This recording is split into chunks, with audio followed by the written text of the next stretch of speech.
இங்கே ஹாஸ்பிட்டலில் பூஜா, பிரின்ஸ், பிரசாத் மூவரும் மின்மினியை பார்த்துவிட்டு அப்போதுதான் வெளியே போனார்கள். அதன் பிறகு ஸ்ருதி உள்ளே வந்தாள். அவள் வருவதை பார்த்த பின் மின்மினிக்கு நிஜமாவே சந்தோஷமாக இருந்தது. ஸ்ருதி அவளை கட்டிப்பிடித்து கங்க்ராட்ஸ் டி என்றாள். மினி சுதாரித்துக் கொண்டு, மேடம், உங்க பிஸி டைம்ல என்னையெல்லாம் பார்க்க வந்திருக்கீங்க, ரொம்ப தேங்க்ஸ் என்று சொன்னாள். அப்போது ஸ்ருதி, சாரிடா மினி, இப்ப என்னோட நிலைமை எப்படி இருக்குன்னு உனக்கு தெரியுமா என்று கேட்டாள். அப்போது விகாஷும் ஆரியனும் உள்ளே வர, விகாஷ் அவன் கைகளில் இருந்த ருத்ராவை ஸ்ருதியிடம் கொடுத்துவிட்டு, தயவு செஞ்சு இவனை பாத்துக்கோ ஸ்ருதி, ரொம்ப அழறான் என்று சொன்னான். ஸ்ருதி குழந்தையை தன் கைகளில் எடுத்துக்கொண்டு, பாரு மினி, இவன் என்னை விட்டு ஒரு நிமிஷம் கூட தனியா இருக்க மாட்டேங்கிறான் என்று சொன்னாள். அதை பார்த்து மின்மினி சிரித்தாள். அதே நேரம் ருத்ரா தன் தாயின் மடிக்க வந்தவுடன் அமைதியாக இருந்தான். மினி எப்போது, ஆமா ஆத்யா எங்க, அவளை கூட்டிட்டு வரலையா என்று கேட்டாள். அவ பசிக்கும் போது மட்டும்தான் என்ன மிஸ் பண்ணுவா, மீதி நேரம் எல்லாம் அவ பாட்டியோட மடியில இல்லைனா வீட்டுல இருக்கிற எல்லார் கூட இருப்பா. இந்த ருத்ரா மட்டும்தான் என்ன விடவே மாட்டேங்கிறான் என்று சொன்னாள். இருவரும் பேசிக் கொண்டிருப்பதை பார்த்து விகாஷும் ஆரியனும் அங்கிருந்து புறப்பட்டார்கள். அதனால்தான் ஸ்வஸ்திகா மற்றும் அவர்களுக்கு இடையில் ஏற்பட்ட விரிசல் பற்றி மின்மினியால் ஸ்ருதியிடம் சொல்ல முடிந்தது. ஸ்ருதி ஆரியனின் பக்கம் பேசினாள். மச்சான் சொல்றது சரிதான், அவங்கள ஜெயில போடணும், இந்த மாதிரியான பொண்ணுங்களெல்லாம் நாம சும்மா விடக்கூடாது என்று சொன்னாள். மின்மினி, ஆனா அவளோட அப்பா அவளை அந்த காலேஜ்ல அட்மிஷன் வாங்குறதுக்கு ரொம்ப கஷ்டப்பட்டு வேலை பண்ணிருக்காரு. அவ தண்டனைக்கு தகுதியானவன் எனக்கு தெரியும். ஆனா அவங்க 2 பேரண்ட்ஸ்க்கும் இதுல எந்த சம்பந்தமும் இல்ல. அவளுக்கு 2 தங்கச்சி வேற இருக்கு என்று சொன்னாள். மின்மினியும் ஸ்ருதியும் பேசிக் கொண்டிருந்த போது ஆச்சி அங்கே வந்தார். அப்போது அங்கே ஆச்சி ஸ்ருதியை பார்த்ததும் சந்தோஷத்தில், ஸ்ருதி, நீ எப்பமா வந்த, இப்பதான் வழி தெரிஞ்சதா என்று கேட்டார். ஸ்ருதி புன்னகைக்க, சரி வா வா, நான் என் பேரனை உனக்கு காட்டுறேன் என்று சொல்லி ஸ்ருதியை அழைத்து கொண்டு மின்மினியின் மகன் இருந்த ரூமுக்கு அழைத்து போனார். இந்த கேப்பில் மின்மினி போனை எடுத்து ஆரியனிடம், நான் உங்ககிட்ட கொஞ்சம் பேசணும் என்று வாட்ஸ்அப் செய்தாள். ஆரியன், அந்த ஸ்வஸ்திகா பத்தி தானே பேச போற என்று வேகமாக பதில் அனுப்பினான். மின்மினி ஒரு கோபமான ஸ்மைலியை ஆரியனுக்கு அனுப்பினாள்.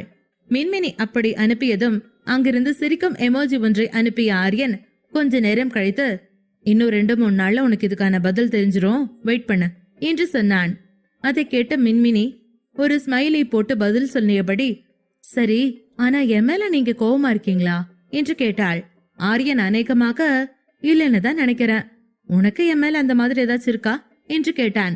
மின்மினி எதுவும் பேசாமல் வாட்ஸ்அப்பில் இருந்து வெளியே வந்தாள். மறுபக்கம் மயங்க் கீழே இறங்கி வந்த தாத்தாவின் அருகில் அமர்ந்து அங்கும் இங்கும் பார்த்து கொண்டு, தாத்தா, பாட்டி எங்க போனாங்க, ஏன் இன்னைக்கு யாரையுமே காணோம் என்று கேட்டான். மயங்கின் பேச்சை கேட்ட தாத்தா, உன் கவனத்தை உன் வைஃப் கிட்ட இருந்து திருப்பி கொஞ்சம் வீட்டுக்குள்ளேயும் பார்த்தீங்கன்னா நல்லது. கெஸ்ட் எல்லாம் நேத்திக்கு நைட்டே கிளம்பிட்டாங்கன்னு உனக்கு தெரியாதா என்று சிரித்தார்.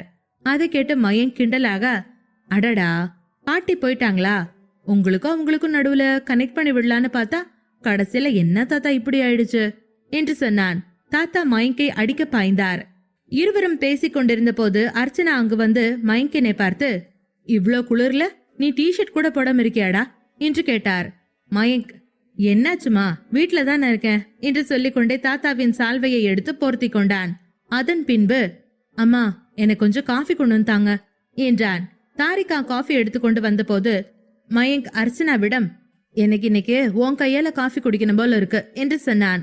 அர்ச்சனா அதை கேட்டு, சரி சரி வெயிட் பண்ண, நான் போய் போட்டுட்டு வரேன் என்று சொன்னபடி கிச்சனுக்கு போனார்.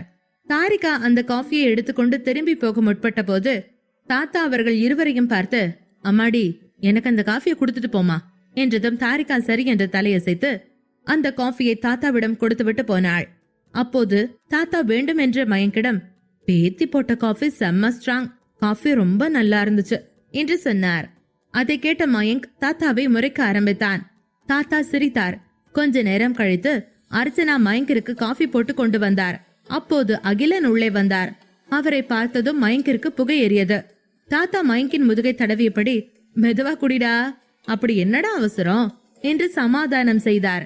அகிலன் மயங்கை பார்த்து, ஒரு காஃபி ஒழுங்கா குடிக்க தெரியுதா பார், என் ட்ரெஸ் இப்ப நான் மாத்திட்டு தான் வெளியில போனோம் என்று காஃபி தெரித்த தன்னுடைய ஷர்ட்டை கழற்றி சோஃபாவில் வீசிவிட்டு ரூமுக்குள் போனார்.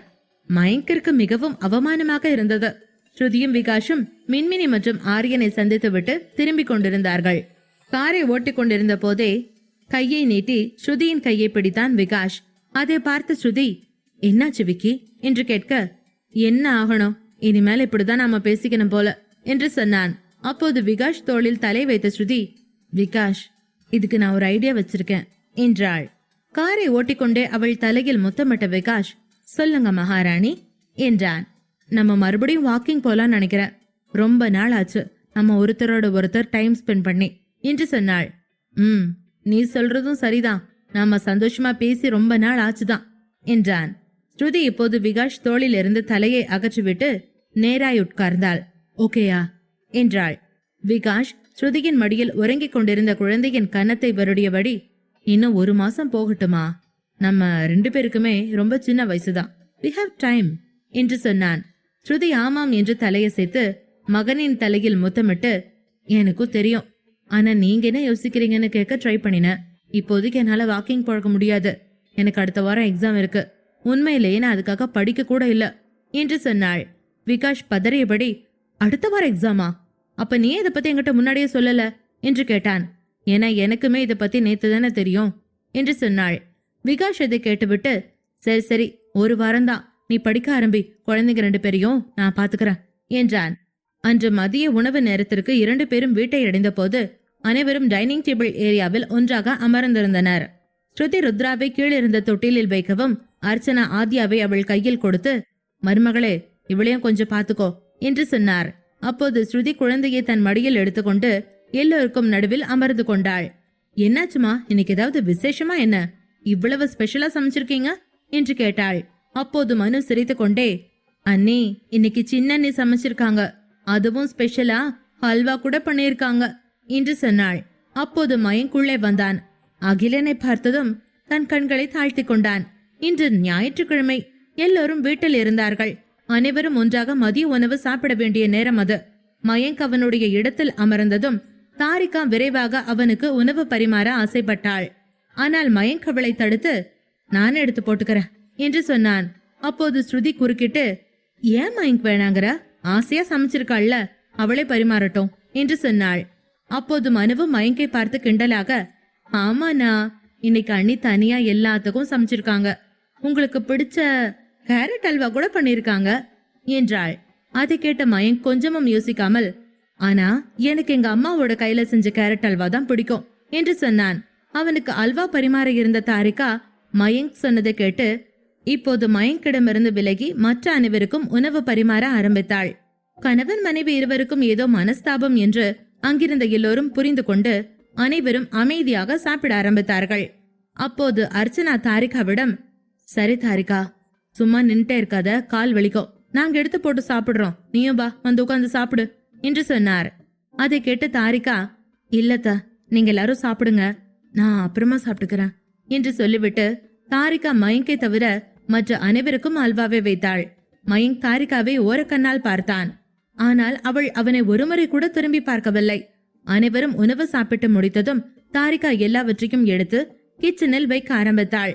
அப்போது மயங்க் கிச்சனுக்கு சென்று அவளை பிடித்து தூக்கினான். தாரிகா இதையெல்லாம் பார்த்து பயந்து மயங்கின் தோளை பிடித்து கொண்டு, என்ன பண்றீங்க, தயவு செஞ்சு இங்கிருந்து போங்க என்றாள். மயங்க் அவளிடம் கண்ணை காட்டி, மேல ரூமுக்கு வா என்றான். தாரிகா அதை பார்த்து முகம் சுழித்து அவனிடமிருந்து விலகினான். இதை பார்த்து மயங்க் சிரித்தான். வெளியே எட்டி பார்த்தான். சாப்பிட்டு முடித்து எல்லோரும் தோட்டத்தில் உலாவிக் கொண்டிருந்தார்கள். ஸ்ருதியும் அர்ச்சனாவும் காத்தாட குழந்தைகளை வைத்துக் கொண்டு பின்வாசல் படியில் அமர்ந்திருந்தார்கள். அவன் அப்படியே தாரிகாவை சமையல் அறையில் இருந்து தூக்கிக் கொண்டு வெளியே சென்றான். அங்கும் இங்கும் பார்த்துவிட்டு இப்போது தாரிகாவை தன்னோடு மாடிக்கு அழைத்து போனான். அறைக்குள் நுழைந்தவுடன் மயங்க் தாரிகாவை கீழே இறக்கிய போது தாரிகா அவனை கோபமாக பார்க்க ஆரம்பித்தாள். மயங்க் அவளிடம், என்ன நீ அவாய்ட் பண்ணிட்டே இருக்க என்று கேட்டான். அதை கேட்ட தாரிகா கண்ணை அகல விரித்து, என்னது, நான் உங்களை அவாய்ட் பண்றேனா என்று கேட்டபடி தாரிகா மயங்கின் மார்பில் அடித்து, ஹலோ, நீங்க தான் அதை பண்ணிட்டு இருக்கீங்க, அதுவும் காலையில இருந்து என் கையால காஃபி குடிக்க மாட்டேன்றீங்க. நான் எவ்வளவு கஷ்டப்பட்டு அந்த அல்வா பண்ணினேன், ஆனா உங்க அம்மா பண்ணின அல்வா தான் பிடிக்கும்னு சொல்லிட்டீங்க, பண்றதெல்லாம் நீங்க பண்ணிட்டு பழி என் மேல போடாதீங்க என்று சொன்னாள். தாரிகாவின் வார்த்தையை கேட்டு மயங்கால் சிரிப்பை அடக்க முடியவில்லை. அன்றுதான் தாரிகா வெளிப்படையாகவே அவன் மீது அதிருப்தியை வெளிப்படுத்திக் கொண்டிருந்தாள். அவளும் ஒரு மனைவியைப் போல எந்த தயக்கமும் இல்லாமல் எந்த பயமும் இல்லாமல் மயங்குடன் சண்டை போட்டுக் கொண்டிருந்தாள். மயங்க் இன்னும் கொஞ்சம் கிண்டல் செய்து, ஆமா, நான் உன் மேல கோவமா இருந்தா நீ என்ன பண்ணணும்? ஒரு தடவையாவது நான் சமாதானப்படுத்தணும்னு உனக்கு தோணுச்சா என்று கேட்டான். தாரிகா அதை கேட்டுவிட்டு, அப்படியா, உங்களுக்கு பிடிக்கும்னு உங்களுக்கு பிடிச்சமான சாப்பாடெல்லாம் செஞ்சேன், ஆனா நீங்க ஒரு தடவை கூட என்ன பாக்கலையே என்றாள். மயங்க், யார் சொன்னா நான் எதையும் சாப்பிடலன்னு? எல்லாமே செம்ம டேஸ்டா இருந்தது.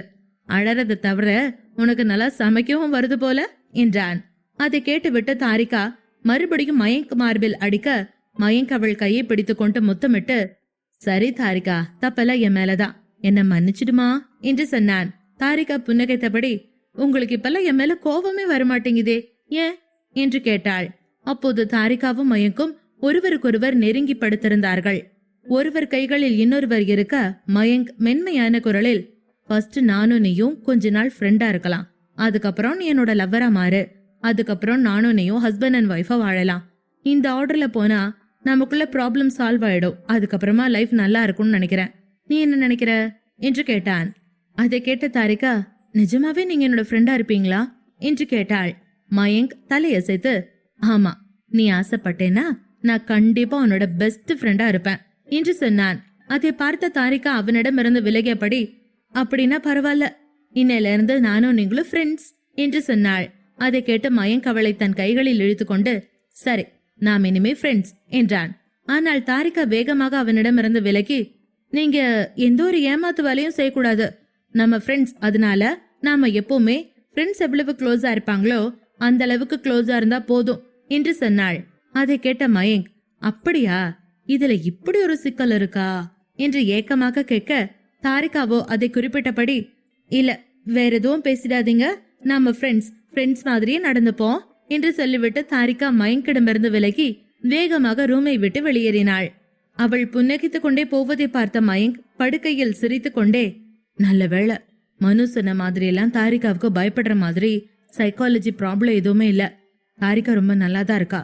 மயங்க் பையா, நீ வச்ச டெஸ்ட்ல தாரிகா பாஸ் என்று தனக்குத்தானே சொல்லிக் கொண்டான். மயங்கும் தாரிகாவும் நண்பர்களாகி ஒரு வாரம் கடந்திருந்தது. அவர்கள் இருவரும் உண்மையாகவே ஒருவருக்கொருவர் நட்பாக இருந்தனர். ஆனால் சூழ்நிலை நெருக்கத்தின் காரணமாக ஒவ்வொரு முறையும் தங்கள் நட்பை மறந்து தங்களுடைய உணர்வுகளை அடக்க முடியாமல் நட்பை விட கொஞ்சம் மேலே சென்றார்கள். அதன் பிறகு அதை மோர் தென் ஃப்ரெண்ட்ஷிப் என்று சமாதானம் செய்து கொண்டிருந்தார்கள். அதே நேரம் ஹாஸ்பிட்டலில் மின்மினி கண்ணாடி ஜன்னல் வழியாக வெளியே பார்த்து கொண்டிருந்தாள். அவள் கர்ப்பத்தின் 9வது மாதம் ஆரம்பித்திருக்கும். ஆனால் கடவுள் வேறு விதமாக முடிவு செய்து விட்டார். ஆரியன் அவள் பின்னால் இருந்து அணைத்து கொண்டு, இங்க என்ன பண்ணிட்டு இருக்க என்று கேட்டான். ஆரியன் கைகளை எடுத்து விட்ட மின்மினி, உங்களுக்காக தான் வெயிட் பண்ணிட்டு இருக்க என்று சொன்னாள். என்ன, ஏதாவது பிரச்சனையா என்று கேட்க, ஆமா, நிறைய பிரச்சனை என்று மின்மினி தலையை அசைத்தாள். ஆரியன் மின்மினி கண்ணத்தில் முத்தமிட்டபடி, சரி, ஒவ்வொன்னா சொல்லு, நான் எல்லா பிரச்சனையும் சால்வ் பண்றேன் என்றான். மின்மினி ஆரியனை கட்டிப்பிடித்து, ஆரியன், நம்ம குழந்தை எப்ப நம்ம கையில வரும் என்று கேட்டாள். ஆரியன் அவள் முதுகை தடவி, இன்னும் ஒரு வாரம்தான், அதுக்கப்புறம் அவனை நம்ம வீட்டுக்கு கூட்டிட்டு போயிடலாம் என்று சொன்னான். மின்மினி ஆரியனை கவலையோடு பார்த்தாள். அப்போது ஆரியன் தலையாட்டியபடி, ரொம்ப யோசிக்காத, இன்னும் ஒரு வாரத்துல நம்ம பாப்பாவை கூப்பிட்டு போயிடலாம், ரிலாக்ஸ் பேபி, நான் கௌரி ஆண்டி கிட்ட பேசுறேன் என்று சொன்னான். மின்மினி கட்டிலில் பேசாமல் படுத்துக் கொண்டாள். ஆரியன் மின்மினியின் மார்பில் தலை வைத்து படுத்துக் கொண்டான். அதை பார்த்த மின்மினி ஆரியனை தள்ளிவிட்டு, ஆரியன், இது ஹாஸ்பிட்டல், நம்ம ரூம் இல்ல என்றாள். ஆரியன் மின்மினியை தன்னுடன் எடுத்துக்கொண்டு, ஆமா, நான் இல்லைன்னு சொல்லலையே என்று சொன்னான். ஆரியன் அவள் மார்பில் தலையை அழுத்தி, என்னை விட்டு நகராத, இந்த பெட் ரொம்ப சின்னது, பேசாம தூங்கு என்றபடி மின்மினியை பிடிவாதமாக இறுக்கி பிடித்துக் கொண்டு படுத்தான். தேங்க்ஸ் ஆரியன் என்றாள். ஆரியன் குழப்பத்துடன், எதுக்கு இப்ப தேங்க்ஸ் சொல்ற என்று கேட்டான். ஸ்வஸ்திகாவை நான் சொன்னதுக்காக நீங்க மன்னிச்சு விட்டீங்கல்ல, அதுக்காக இந்த தேங்க்ஸ் என்று சொன்னாள் மின்மினி. மின்மினியின் பேச்சை கேட்டு கோபமான ஆரியன், நீ அதை விடு, அவளை பத்தி யோசிக்காத, ஆனா ஒன்னு சொல்ற, நீ இனிமே அவகிட்ட பேசவே கூடாது என்றான்.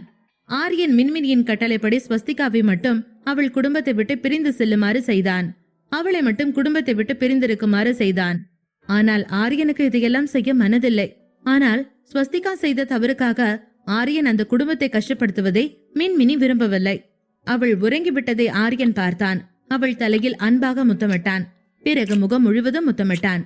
இந்த பொண்ணு எதுக்கெடுத்தாலும் அழுதே நான் சமாதானம் பண்ணி அதோட வேலையை சாதிச்சுக்குது என்று நினைத்து கொண்டான். ஆரியன் அவன் வாழ்வில் காதல் என்ற வார்த்தையே வேண்டாம் என்று வெறுத்திருந்தான். ஆனால் மின்மினி அவன் வாழ்க்கையில் வந்து எல்லாவற்றையும் மாற்றிவிட்டாள். இப்போது அவன் வாழ்க்கையில் மேலும் வண்ணம் சேர்க்க அவர்களின் அன்பின் அடையாளம் கூட வந்துவிட்டது. அவள் உதடுகளையும் மென்மையாக முத்தமிட்டு, "I love you so much, missus Minmini" என்றான்.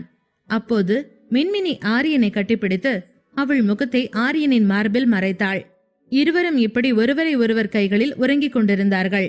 அடுத்த நாள் ஆரியன் தான் முதலில் கண்ணை விழித்து பார்த்தான். மின்மினி நன்றாக தூங்கிக் கொண்டிருந்தாள். உண்மையில் மின்மினி இப்போது நன்றாக ஆரோக்கியமாக இருந்தாள். அவளை வீட்டுக்கு கூட்டி போகலாம் தான். ஆனால் அவர்களின் குழந்தை இன்னும் இன்குபேட்டரில் இருந்ததால் ஆரியன் மற்றும் மின்மினி இருவரும் மருத்துவமனையில் தான் தங்கியிருந்தார்கள். ஆரியன் மின்மினியை சால்வையில் மூடியபடி, "வெளியே ரொம்ப குளிருது மின்மினி, நீ ஜன்னல் கிட்ட போகக்கூடாது. குளிர்காத்து உடம்பு கொத்துக்காது" என்றான். மின்மினி பாதி தூக்கத்தில் எழுந்தபடி, "சரிங்க, நீங்களும் இன்னைக்கு எங்கேயும் போக வேணாம், மழை பெய்து பாருங்க" என்று சொன்னாள். அப்போது ஆரியன் மின்மினி அருகில் வந்து, "ஏய், மீட்டிங் இருக்குமா, நான் கம்பெனிக்கு போயிட்டு வந்துடுறேன், நீ உன்னை பாத்துக்கோ" என்று சொல்லிவிட்டு அவள் தலையில் முத்தம் கொடுத்துவிட்டு அங்கிருந்து போனான். கொஞ்ச நேரம் கழித்து மின்மினியும் எழுந்து தயாராகி ஆச்சியோடு போனில் பேச ஆரம்பித்தாள். இங்கே மயங்க் கண் விழித்து கீழே வந்தபோது வீட்டில் எல்லா குடும்ப உறுப்பினர்களும் விகாஷின் அத்தை மகள் கல்யாணத்திற்கு போயிருந்தார்கள்.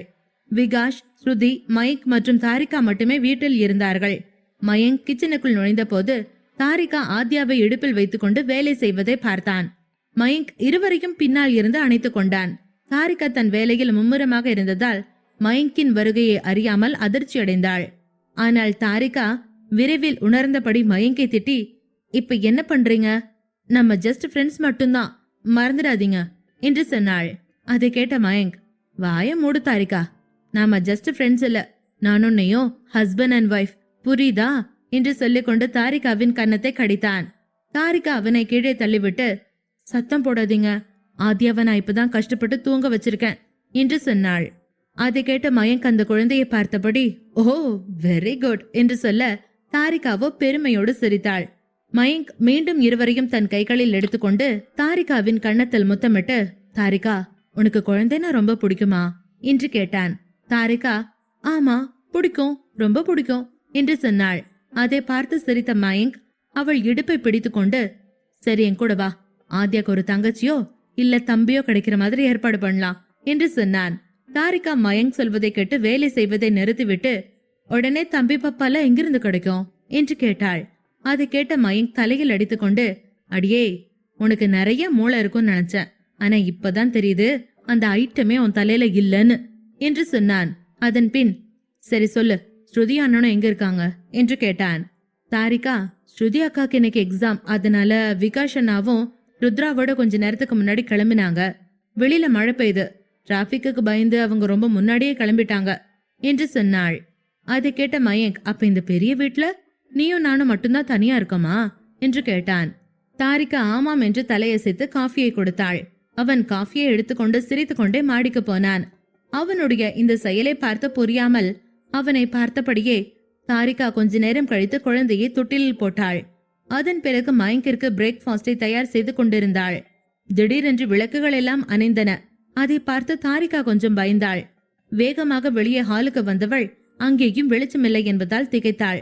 தொடர்ந்து கனமழை பெய்ததால் சென்னை வானம் முழுக்க இருண்டு கிடந்தது. அப்போது தொட்டிலில் தூங்கிக் கொண்டிருந்த குழந்தையும் அழத் தொடங்கினாள். தாரிகா அவளை வேகமாக மடியில் எடுத்துக்கொண்டு, "மயங்க், நீங்க எங்க இருக்கீங்க?" என்று பயந்து கொண்டே கேட்டாள்.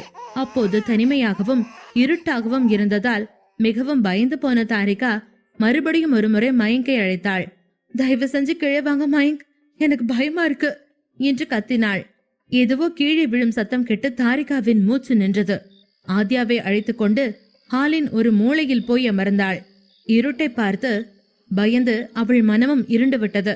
அவள் இப்போது அழ ஆரம்பித்தாள். மீண்டும் ஒருமுறை அழ ஆரம்பித்த தாரிகா, "மயங்க், தயவு செஞ்சு என்ன சும்மா பயமுறுத்தாதீங்க, எனக்கு ரொம்ப பயமா இருக்கு" என்றாள். "தாரிகா, தாரிகா" என்று தாரிகாவை அழைத்து கொண்டு மயங்க் அங்கே வந்தான். அதுவரை அவள் இருக்கும் இடம் அவனுக்கு தெரியவில்லை. அப்போது ஒரு பக்கத்தில் ஆத்யாவின் அழுகை சத்தம் கேட்டது. மயங்க் வேகமாக அந்த திசை நோக்கி போனான். விரைவாக விளக்கை ஆன் செய்தான். தாரிகா தன் கைகளில் ஆத்யாவை வைத்துக்கொண்டு பயந்து போய் அழுது கொண்டிருந்தாள். மயங்க் வேகமாக ஆத்யாவை மடியில் எடுத்துக்கொண்டு அவளை சமாதானப்படுத்தியபடி, இங்க என்ன பண்ற? ஆத்யா ரொம்ப நேரமா அழுதுகிட்டு இருக்கான்ல என்று கேட்டான். அதற்கு தாரிகா பதில் எதுவும் சொல்லவில்லை. ஆத்யாவை சமாதானப்படுத்தி இப்போது அவளை தொட்டிலில் தூங்க வைத்துவிட்டு தாரிகாவை பிடித்து உலுக்கினான். தாரிகா, என்ன பண்ற? ஏன் இப்படி உட்கார்ந்திருக்க? ஏன் கத்துன? கரண்ட் தானே போயிருக்கு என்று கேட்டான். தாரிகா சுயநினைவுக்கு வந்தாள். அங்கும் இங்கும் பார்த்தாள். இப்போது லைட் எரிந்தது. மயங்கும் அவள் முன்பு கவலையாக அமர்ந்திருந்தான். தாரிகா வேகமாக முன்னால் சென்று மயங்கினை கட்டிப்பிடித்து, என்னை இருட்டில் விட்டுட்டு நீங்க எங்க போனீங்க என்று அழுது கொண்டே கேட்டாள். தாரிகா நடுங்குவதை உணர்ந்த மயங்க், நான் எங்கேயும் போல தாரிகா, இங்கேதான் இருக்கேன், உன் பக்கத்துல தான் இருக்கேன் என்று சொல்லிக்கொண்டு அவளை மேலும் தன் கைகளை கட்டி கொண்டான். தாரிகா மயங்கிடம், எனக்கு ரொம்ப பயமா இருக்கு, இந்த இருட்டுதான் எனக்கு ரொம்ப வலிக்க வைக்கும், தயவு பண்ணி என்னை விட்டுட்டு எங்கேயும் போயிடாதீங்க என்று சொன்னாள். தாரிகாவை சமாதானப்படுத்திய மயங்க், இல்லம்மா, நான் உன்னை விட்டுட்டு எங்கேயுமே போக மாட்டேன் என்று சொன்னான். ஆமா, நீங்க யாரும் இல்லைன்னா அத்தை, என் அத்தை என்னை மறுபடியும் அடிப்பாங்க. இந்த மாதிரி இருட்டான ரூம்ல போட்டுதான் என் அத்தை ரொம்ப ரொம்ப அடிப்பாங்க என்று நடுங்கியபடி சொன்னாள். தாரிகாவின் நிலையை பார்த்த மயங்க் ஆச்சரியமானான். எல்லா விளக்குகளையும் அவளை சர்ப்ரைஸ் செய்வதாக நினைத்து அவன்தான் வேண்டுமென்று வீட்டை இருட்டாக்கினான். உண்மையில் அவன் தன்னுடைய உணர்வுகளை தாரிகாவிடம் சொல்ல விரும்பினான். ஆனால் அதற்கு முன் அவளுக்கு ஏதாவது சிறப்பாக செய்து அவளை தான் எவ்வளவு நேசிக்கிறோம் என்று சொல்ல வேண்டும் என்று அவளை ஆச்சரியப்படுத்த விரும்பினான். ஆனால் அது எல்லாமே இப்போது தலைகீழாக மாறியது. தாரிகா இருட்டை கண்டு மிகவும் பயப்படுகிறாள் என்பதும் அவள் அத்தை அவளை கொன்று விடுவாள் என்று சொன்னதும் அவனுக்கு புதியதாக இருந்தது. அவள் அத்தை இப்போது இந்தியாவிலேயே இல்லை. மயங்க், தாரிகா இருவரும் ஒருவரை ஒருவர் அணைத்தபடி இருந்தார்கள். கொஞ்ச நேரம் கழித்து மயங்க் தாரிகாவை தூக்கிக் கொண்டு மேல் அறைக்கு அழைத்து போனான். தாரிகாவை கட்டிலில் கிடைத்துவிட்டு, தாரிகா, நான் பக்கத்துல தான் இருக்கேன், பயப்படாத, நான் போய் பாப்பாவை எடுத்துட்டு வந்துடுறேன் என்று சொல்லிக்கொண்டே கீழே இறங்கினான். தாரிகாவுடைய கவனம் அப்போது ரூமின் அலங்காரத்தில் சென்றது. கண்ணீரை துடைத்து சரியாக பார்க்க ஆரம்பித்தாள். அப்போது அந்த அறை புதுமண தம்பதிகளுக்கான ரூம் போல அலங்கரிக்கப்பட்டிருந்தது. என்ன இதெல்லாம் என்று தாரிகா யோசிக்க, மயங்க் ஆத்யாவை ரூமுக்குள் அழைத்து வந்து, நான் தான் இதெல்லாம் பண்ணேன் என்றான். தாரிகா மயங்கை பின்தொடர்ந்து, இதெல்லாம் ஏன் பண்ணீங்க என்று கேட்டாள். மயங்க் ஏமாற்றத்தை மறைத்து கொண்டு, உனக்கு எதுக்கு அதெல்லாம்? இப்போதைக்கு இதெல்லாம் விட்டுட்டு நீ ஏன் இருட்டுக்கு பயப்படுற? முதல்ல அதை பத்தி சொல்லு என்றான்.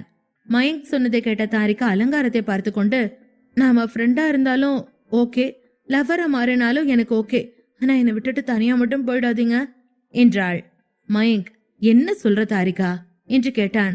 தாரிகா அவனை கட்டி கொண்டு, எனக்கு தனியா இருக்க பயமா இருக்கு மயங்க், தயவு செஞ்சு என்னை விட்டுட்டு போயிடாதீங்க, நான் உங்களை ரொம்ப ரொம்ப லவ் பண்றேன், என் உயிரே நீங்க தான் என்று சொன்னாள்.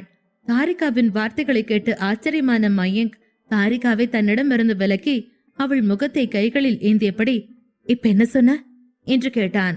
தாரிகா மயங்கின் கண்களை பார்த்து, நான் உங்களாலதான் உயிரோடு இருக்கேன், யாருக்கிட்டையும் அடி வாங்காம நான் நிம்மதியா இருக்கேன், நீங்க தான் என்னோட உயிர், ஐ லவ் யூ மயங்க், உங்களை நான் ரொம்ப ரொம்ப ரொம்ப லவ் பண்றேன், என்னை விட எனக்கு உங்களை தான் ரொம்ப பிடிச்சிருக்கு, நீங்க தான் எனக்கு முக்கியம் என்று சொன்னாள். மயங்க் அதற்கு ஏதோ பதில் சொல்ல முயல, அப்போது தாரிகா அவன் வாயில் கை வைத்து, நான் பேசுறேன், என்ன பேச விடுங்க, நான் எல்லாத்தையும் பேசணும் என்று சொல்லிவிட்டு, நீங்க உங்க குலதெய்வ கோயில ஃபர்ஸ்ட் எனக்கு நெத்தியில குங்குமம் வச்சப்ப நீங்க என்ன தொட்டப்போ எனக்கு என்னென்னமோ பண்ணுச்சு. உங்களை ஃபர்ஸ்ட் நான் பார்த்தப்பவே நான் உங்களை மட்டும்தான் லவ் பண்ணணும்னு முடிவு பண்ணினேன். ஆனா நடுவுல என்ன நடந்துச்சுன்னு எனக்குமே சரியா தெரியல. ஆனா நீங்க மோனிஷா பத்தின உண்மைய சொன்னப்போ எனக்கு ரொம்ப கஷ்டமா இருந்தது. அதுக்கப்புறம் ஃபர்ஸ்ட் நைட்ல நீங்க என்ன அனுபவிச்ச அந்த விதம், அது அந்த வெறுப்பு என்னை வந்து உடைச்சிருச்சு, நான் அன்னைக்கு செத்து போயிட்டேன் என்று சொன்னாள். தாரிகா அப்படி சொன்னதும் மயங்கிற்கு நடந்த எல்லாம் ஞாபகத்திற்கு வந்தது. அவன் வெட்கத்தில் தலை குனிந்து கொண்டான். அப்போது தாரிகா முகத்தை தன் கைகளில் எடுத்துக்கொண்டு, அன்னைக்கு ரியானோட பார்ட்டி முடிஞ்ச அன்னைக்கு நீங்க எங்கிட்ட மறுபடியும் அதே மாதிரி நடந்துக்க பாத்தீங்க, அதனாலதான் நான் மறுபடியும் பயந்துட்டேன் என்று சொன்னாள். சத்தியமா சொல்ற மயங்க், இன்னொரு தடவை அந்த மாதிரி நடந்துச்சுன்னா நான் உயிரோடய இருக்க மாட்டேன். உங்களை தவிர என்கிட்ட எனக்கு எதுவுமே கிடையாது. நான் உங்களை எதுக்காகவும் இழக்க விரும்பல. நான் உயிரோட இருக்கணும், நான் ஆசைப்படுறவங்க கூட வாழணும்னு ஆசைப்படுறேன் என்று சொன்னாள். மயங்க் தாரிகா சொல்வதை கேட்டு அவளை தன் அருகே இழுத்தான். அவன் உதடுகளை அவள் உதடுகளில் பதித்தான். தாரிகாவின் கண்கள் தானாக மூடிக்கொண்டன. மூடிய கண்களில் இருந்து கன்னங்களில் கண்ணீர் வழிந்தது. இந்த முறை அவள் மட்டும் கண்ணீர் வடிக்கவில்லை. மயங்கின் கண்களில் இருந்தும் தொடர்ந்து நீர் வழிந்து கொண்டிருந்தது. அவன் தாரிகாவை அழுதபடியே முத்தமிட்டுக் கொண்டிருந்தான். தாரிகாவும் மயங்கும் ஒருவருக்கொருவர் நெருக்கமாக இருந்தனர். அவர்கள் தங்களுக்குள்ளாக போட்டுக்கொண்ட எல்லைக்கோடுகளை ஆவேசமாக தாண்ட ஆரம்பித்தனர். மயங்க் தாரிகாவை சுவற்றில் தள்ளி அவளுடைய வாசத்தை நுகர ஆரம்பித்தான். தாரிகாவும் அவன் பின்னந்தலையில் விரல்களை கோர்த்தாள். தாரிகாவிற்கு மூச்சு முட்டும் வரை மயங்க் அவளை முத்தமிட்டுக் கொண்டே இருந்தான். மூச்சு விட முடியாமல் தாரிகா திணறியபடி மயங்கின் தோளில் கை வைத்த போது மயங்க் சுயநினைவுக்கு வந்தான். அவள் உதடுகளை முத்தமிடுவதை நிறுத்தினான். தன்னை கட்டுப்படுத்திக் கொண்டு குனிந்து தாரிகாவின் தாலியை எடுத்து தன் தலையில் வைத்தான். நிச்சயமா நான் ரொம்ப கெட்டவன் தான் தாரிகா. நான் தான் உன்னை ஃபோர்ஸ் பண்ணினேன். நான் எல்லாத்தையும் கெடுத்துட்டேன். நாம கட்டாயமா கல்யாணம் பண்ணிக்கிட்டதுக்கு நீதான் பொறுப்புன்னு நினைச்சு உன்னை அன்னைக்கு கஷ்டப்படுத்திட்டேன். உன்னை காயப்படுத்தணும்னு வேணும்னே அந்த நைட் மோனிஷாவோட பேரை சொன்னது அதுக்காக தான். ஆனா அந்த மயங்குக்கும் இப்போ உன் முன்னாடி நின்றுட்டு இருக்கிற இந்த மயங்குக்கும் நிறைய வித்தியாசம் இருக்கு. அந்த மயங்க் உன்னை லவ் பண்ணல. ஆனா இந்த மயங்க் உன்னை ரொம்ப ரொம்ப லவ் பண்றான். நான் உனக்கு செஞ்ச தப்புக்கெல்லாம் மன்னிப்பு கேட்கிறேன். எனக்கு எப்பவுமே நீ வேணும்.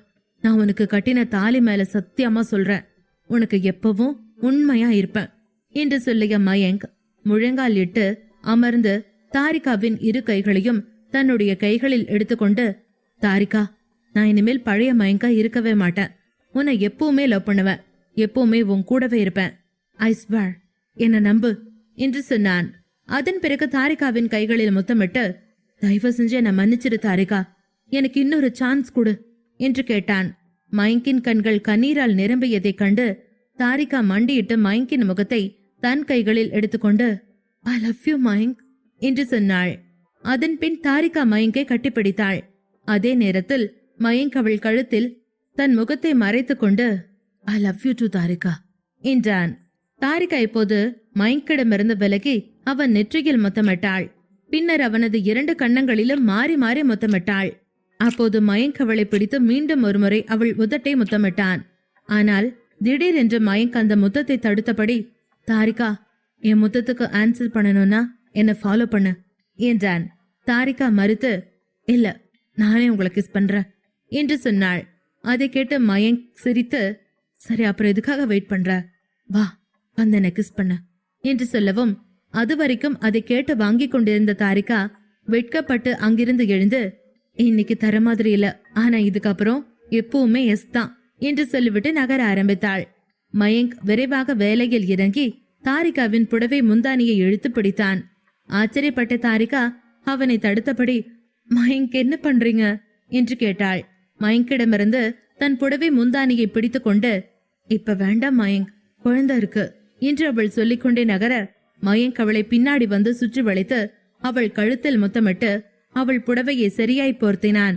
மயங்க் அவள் இடுப்பை பற்றி கொண்டு, ஆமா, அவ தூங்கட்டும் என்று சொன்னான். தாரிகா அதை மறுத்து, இல்ல மயங்க், நீங்க பண்றது சரியில்ல என்று சொன்னாள். அதை கேட்டவுடனே மயங்க் அந்த ரூமை விட்டு வெளியே போனான். தாரிகாவின் கண்கள் கண்ணீரால் நிரம்பி வழிந்தன. மயங்க் எப்போதும் போல கோபித்துக் கொண்டு போய்விட்டான் என்று நினைக்க மயங்க் பாப்பாவின் தொட்டிலை கீழ் இருந்து கொண்டு வந்து மெதுவாக குழந்தையை தூக்கி தொட்டிலில் படுக்க வைத்தான். இப்போது வேகமாக அறையின் கதவை மூடிவிட்டு தாரிகாவிடம் வந்தான். அவன் வருவதை பார்த்து அவள் வேகமாக எழுந்தாள். மயங்க் தாரிகாவிடம், பரவாயில்ல ஆத்யா, நம்ம முன்னாடிதான் தூங்கிட்டு இருக்கா, இனிமே அவ தூக்கமும் கெடாது என்று சொன்னான். தாரிகா அதை மறுத்தாள். மயங்க் அவளை தன் கையில் தூக்கி கொண்டு, இன்னைக்கு உனக்கு எந்த எக்ஸ்கியூஸும் கிடையாது என்று சொல்லிக்கொண்டே தாரிகாவை தனக்கு அடியில் படுக்கையில் படுக்க வைத்தான். தாரிகா பரிதாபமாக பார்த்தபடி, மயங்க், இது பகல் நேரம், யாராவது நம்ம வீட்டுக்கு வருவாங்க என்றாள். மயங்க் படுக்கையில் அமர்ந்திருக்கும் தாரிகாவை பார்த்து, சரி, உனக்கு வேணாம்னா போ, என்னை விட உனக்கு அப்பா, அம்மா, மனு, அண்ணா, அண்ணி இவங்க எல்லாரும் தான் ரொம்ப முக்கியம் என்று கோபித்து கொண்டான். தாரிகா அமைதியாக தன்னிடத்தில் இருந்தாள். கொஞ்ச நேரம் கழித்து மெதுவாக அவன் அருகில் வந்து, சாரி, ஆனா எனக்கு கொஞ்சம் வெக்கமா இருக்கு என்று சொன்னாள். மயங்க் அதை கேட்டு சிரித்துவிட்டு தாரிகாவை நெருங்கி, சரிப்போ, நான் உன்னை எதுவும் பண்ணல என்று சொன்னான். தாரிகா அவன் கையை பிடித்து, மயங்க், உங்களுக்கு மறுபடியும் என் மேல கோவம் வந்துருச்சு என்று சொன்னாள். மயங்க் முகத்தை வேறு பக்கம் திருப்பிக் கொண்டான். அதை பார்த்த தாரிகா மயங்கின் முகத்தை அவள் கைகளில் எடுத்துக்கொண்டு அவன் உதட்டில் தன் உதடுகளை பதித்து முத்தம் கொடுக்க மயங்க் மகிழ்ந்து அவளை தன்னோடு கட்டிப்பிடித்துக் கொண்டு கட்டிலுக்கு இழுத்து போனான். வெளியே மழை வலுத்து பெய்து கொண்டிருந்தது. உள்ளே இருவருக்கும் நடுவே அனல் பறந்தது. அவன் தன் ஆடையை நீக்கும் முன் தாரிகாவை பார்த்து ஒரு முறை சிரித்தான். தாரிகாவின் கன்னங்கள் அந்நேரத்தில் ஆப்பிள் போல சிவந்திருந்தன. அவள் எளிமையாக மிகவும் அழகாக இருந்தாள். அப்போது பார்த்து ஆத்யாவின் அழுகை ஆரம்பித்தது. அவள் அழுகையை கேட்டதும் மயங்க் திடுக்கிட்டு திரும்பி தொட்டிலை பார்த்தான். குழந்தையின் அழுகை சத்தம் அதிகமானது. இப்போது தாரிகா எழுந்து உட்கார்ந்து மயங்கிடம், தயவு செஞ்சு அவளை தூக்கிட்டு வாங்க என்று சொன்னாள். தயக்கத்தோடு எழுந்த ஆத்யாவை தூக்கி தாரிகா கையில் கொடுத்தான் மயங்க். இந்த நேரத்துல ஏன் அழறா என்று மயங்க் கேட்டபோது அவளை சமாதானப்படுத்த முயற்சி செய்து கொண்டிருந்த தாரிகா குழந்தையிடம், ஒருவேளை உனக்கு பசிக்கும் நினைக்கிறேன், அண்ணி எப்ப வருவாங்கன்னு தெரியலையே, 4 மணி நேரம்னு சொன்னாங்க, இப்ப என்ன பண்றது என்று சொன்னாள். மயங்க் தாரிகாவின் தலைமுடி ஒரு பக்கம் வருடி அவள் கழுத்தல் முத்தமிட்டு, அண்ணனும் ஸ்ருதியும் சீக்கிரம் வந்துருவாங்க என்றான். தாரிகா மயங்கை தள்ளிவிட்டபடி குழந்தையை தோளில் போட்டு தட்டி கொடுத்தபடி ரூமுக்குள் நடக்க ஆரம்பித்தாள். மயங்கிற்கு அந்த மாதிரி தாரிகாவை பார்க்கையில் சிரிப்பாக வந்தது. கொஞ்ச நேரத்தில் குழந்தை தூங்கிவிட்டது. தாரிகா பெருமையாக மயங்கை பார்த்தபடி குழந்தையை தன்னோடு சேர்த்து வைத்துக் கொண்டாள். மயங்க் பாவமாக முகத்தை வைத்துக்கொண்டு, என்னையும் கொஞ்சம் கவனிமா பிளீஸ் என்றான். கொஞ்ச நேரம் குழந்தை அப்படியே எடுத்துக்கொண்டு தாரிகா தூங்க வைத்தாள். பிறகு தொட்டில் அருகே கொண்டு போய் குழந்தையை அதில் பத்திரமாக வைத்தாள். குழந்தையை தொட்டிலில் போட்டவுடன் அதுவரை தான் என்ன நிலையில் இருக்கிறோம் என்பதே நினைவுக்கு வந்தது. வேகமாக திரும்பி படுக்கையின் அருகே வந்தாள். மயங்க் கையில் அவள் புடவை இருந்தது. தாரிகா மறுபடியும் வெட்கத்தில் குழைந்து சிவப்பாக மாற மயங்க் அவளை தன் அருகே அழைத்தான். தாரிகா அவனுக்கு கீழ்ப்படிந்து மயங்கின் அருகில் போனாள். மயங்க் தாரிகாவை இழுத்து பிடித்து கொண்டு, என்னை விட்டு நீ தள்ளி இருந்ததெல்லாம் போதும், இனிமே எப்பவுமே என் பக்கத்திலே இருக்கணும். மத்தவங்க பங்குக்கு அவங்க கூட நீ அதிகமாகவே டைம் ஸ்பெண்ட் பண்ணிட்ட, என் பங்குக்கு நீ என்னை இவ்வளவு காலம் வெயிட் பண்ண வச்சிருக்கவே கூடாது என்று சொன்னான். தாரிகா பதிலுக்கு ஏதோ பேச வாயெடுத்தாள். அப்போது மயங்க், சரி சரி, இப்ப பேசி டைம் வேஸ்ட் பண்ண நமக்கு நேரம் இல்ல, வா என்று விரைவாக தாரிகாவை அவன் தன்னோடு இழுத்தான். தாரிகா சிரிக்க ஆரம்பிக்க மயங்க் அவள் வாயில் கை வைத்தான். அந்த அவசரத்திலும் பர்சில் வைத்திருந்த பாதுகாப்பு உபகரணத்தை எடுத்துக்கொண்ட மயங்க் விளக்கை அணைக்கும் முன், லைட் ஆன்லே இருக்கட்டுமா, உனக்குதான் இருட்டுன பயமாச்சே என்று குறும்பாக கேட்டான். தாரிகா ஒரு நொடி தடுமாறிவிட்டு பின் வெட்கப்பட்டு, இல்ல இப்பதான் நீங்க என் கூட இருக்கீங்கல்ல, நீங்க முதல்ல லைட் ஆஃப் பண்ணுங்க என்று சொன்னாள். தாரிகாவை மயங்க் குனிந்து முத்தமிட்டு லைட்டை அணைத்தான். தாகம் நிறைந்த அவன் உதடுகளை அவள் கழுத்துகளில் வைத்து அவளை முத்தமிட ஆரம்பித்தான். அன்று மயங்க் அவளை எந்தவித வலியும் இல்லாமல் ஸ்பரிசிக்க ஆரம்பித்தான்.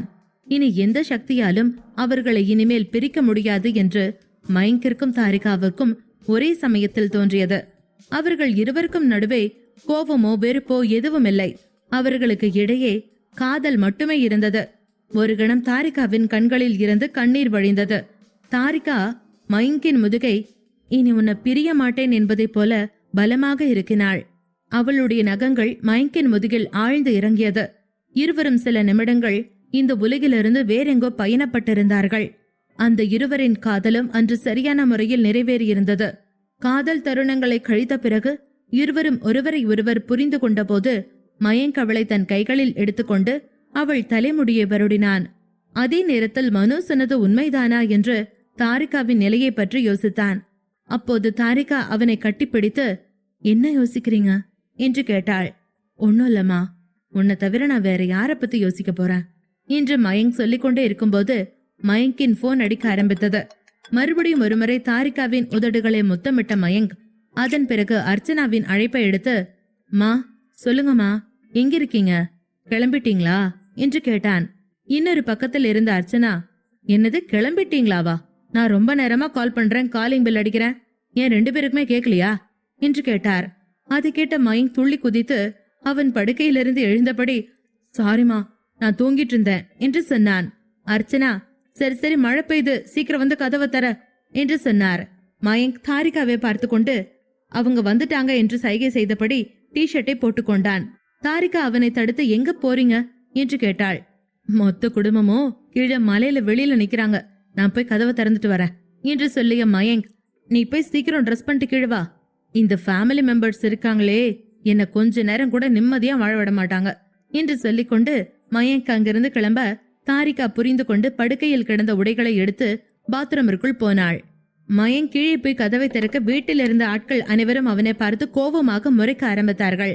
என்னையும் எப்படி முறைக்கிறீங்க? சாரி, நான் தூங்கிட்டு இருந்தேன். தாரிகாவும் அந்த ஆத்யாவோட சேர்ந்து தூங்கிட்டு இருந்தா. மழையில கரண்ட் வேற போயிடுச்சு, வேற என்ன பண்ண முடியும் என்று மயங்க் தன்னுடைய விளக்கத்தை சொன்னான். ஆனால் யாரும் அதை கவனிக்கவில்லை. வேகமாக உள்ளே வந்த அர்ச்சனா, மயங்க், தாரிகாட்ட சொல்லி எல்லாத்துக்கும் இஞ்சி டீ போட சொல்லு என்று சொல்லிக்கொண்டே முழுதாய் நனைந்திருந்த உடையை மாற்றப் போனார். அனைவரும் அவனை விட்டுவிட்டு அவரவர் ரூமுக்கு சென்றார்கள். மனு மட்டும், நான் போய் ஆத்யாவை பாக்குறேன் என்றபடி மேலே போக ஆரம்பித்தாள். மயங்க் அதை கேட்டதும் ஷாக் ஆனான். அவனுக்கு காலுக்கு கீழே தரை நழுவி கொண்டிருந்தது. வேகமாக மனு மாடிப்படிகளில் ஏற ஆரம்பிக்க, மனு, ஏய், நான் சொல்றது கேளு, இவ்வளவு உயரத்தோட உள்ள போகாத, பாப்பாக்கு சேராது என்றபடி மயங்க் அவளுக்கு முன் சென்று அவளை மடக்கினான்.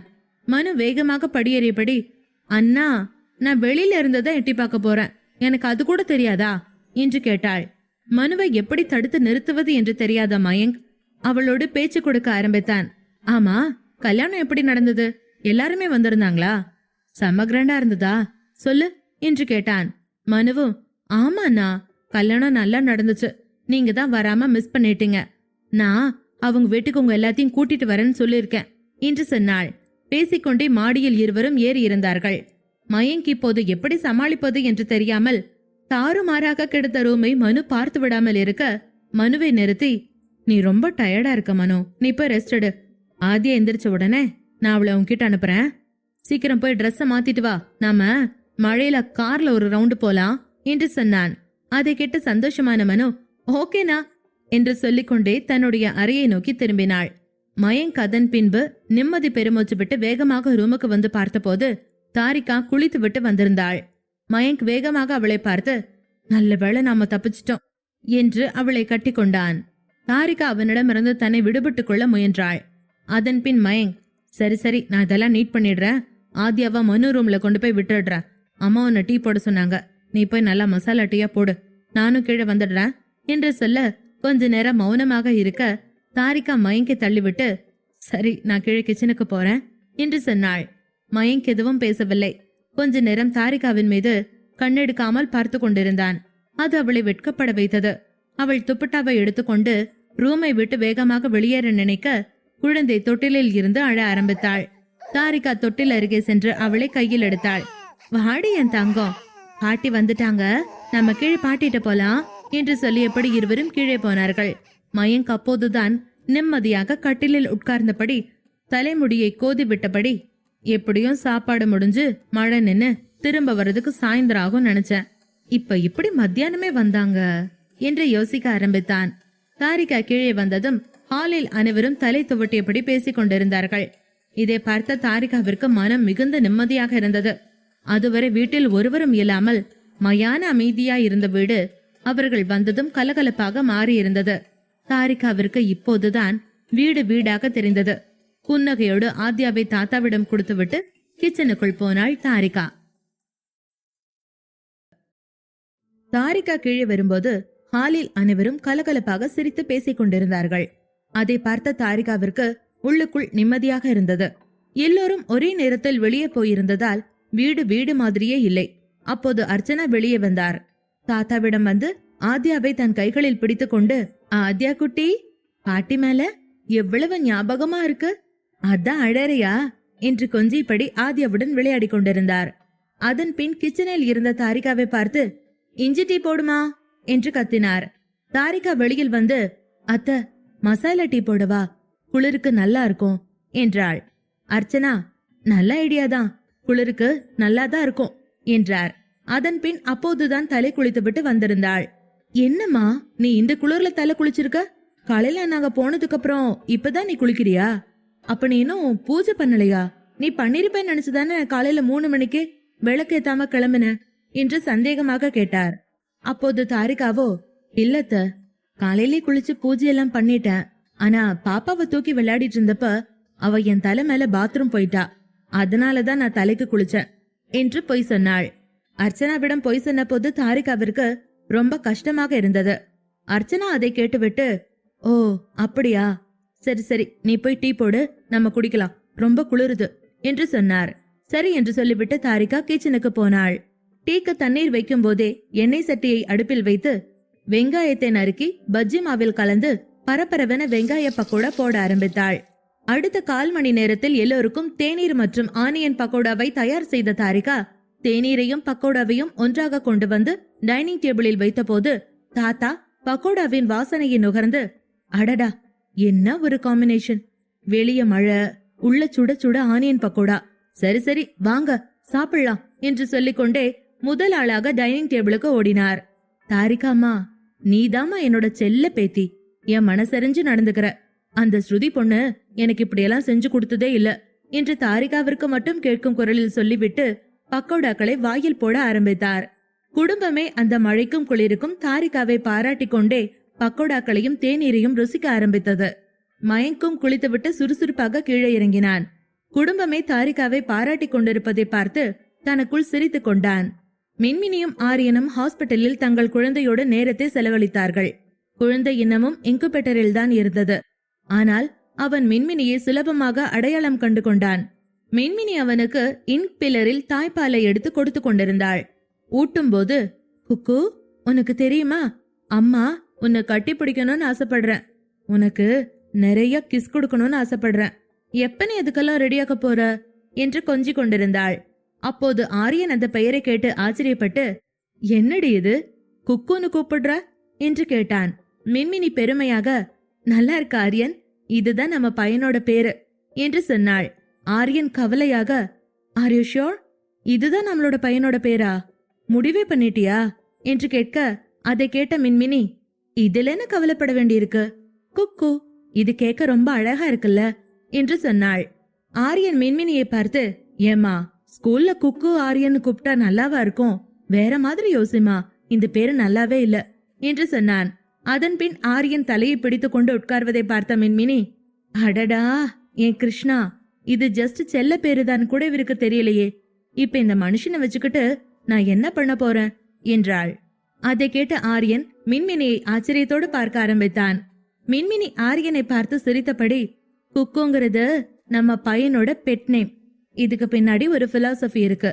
ஆடியன்ஸ், அது என்ன பிலாசபின்னு கண்டுபிடிச்சிட்டீங்கன்னா கமெண்ட் பண்ணுங்க என்று மின்மினி, அவனுக்கு வேறொரு நல்ல பேரை நீங்களே சூஸ் பண்ணுங்க, இவன் குக்கு ஆரியன் எல்லாம் கூப்பிட வேண்டியதில்ல, இவன் ஜஸ்ட் குக்கு மட்டும்தான் என்றாள். ஆரியன் அதை கேட்டு நிம்மதியாய் நெஞ்சை பிடித்து கொண்டபடி, சரி சரி நீயே சொல்லு, என்ன பேர் வைக்கலாம் என்று கேட்டான்.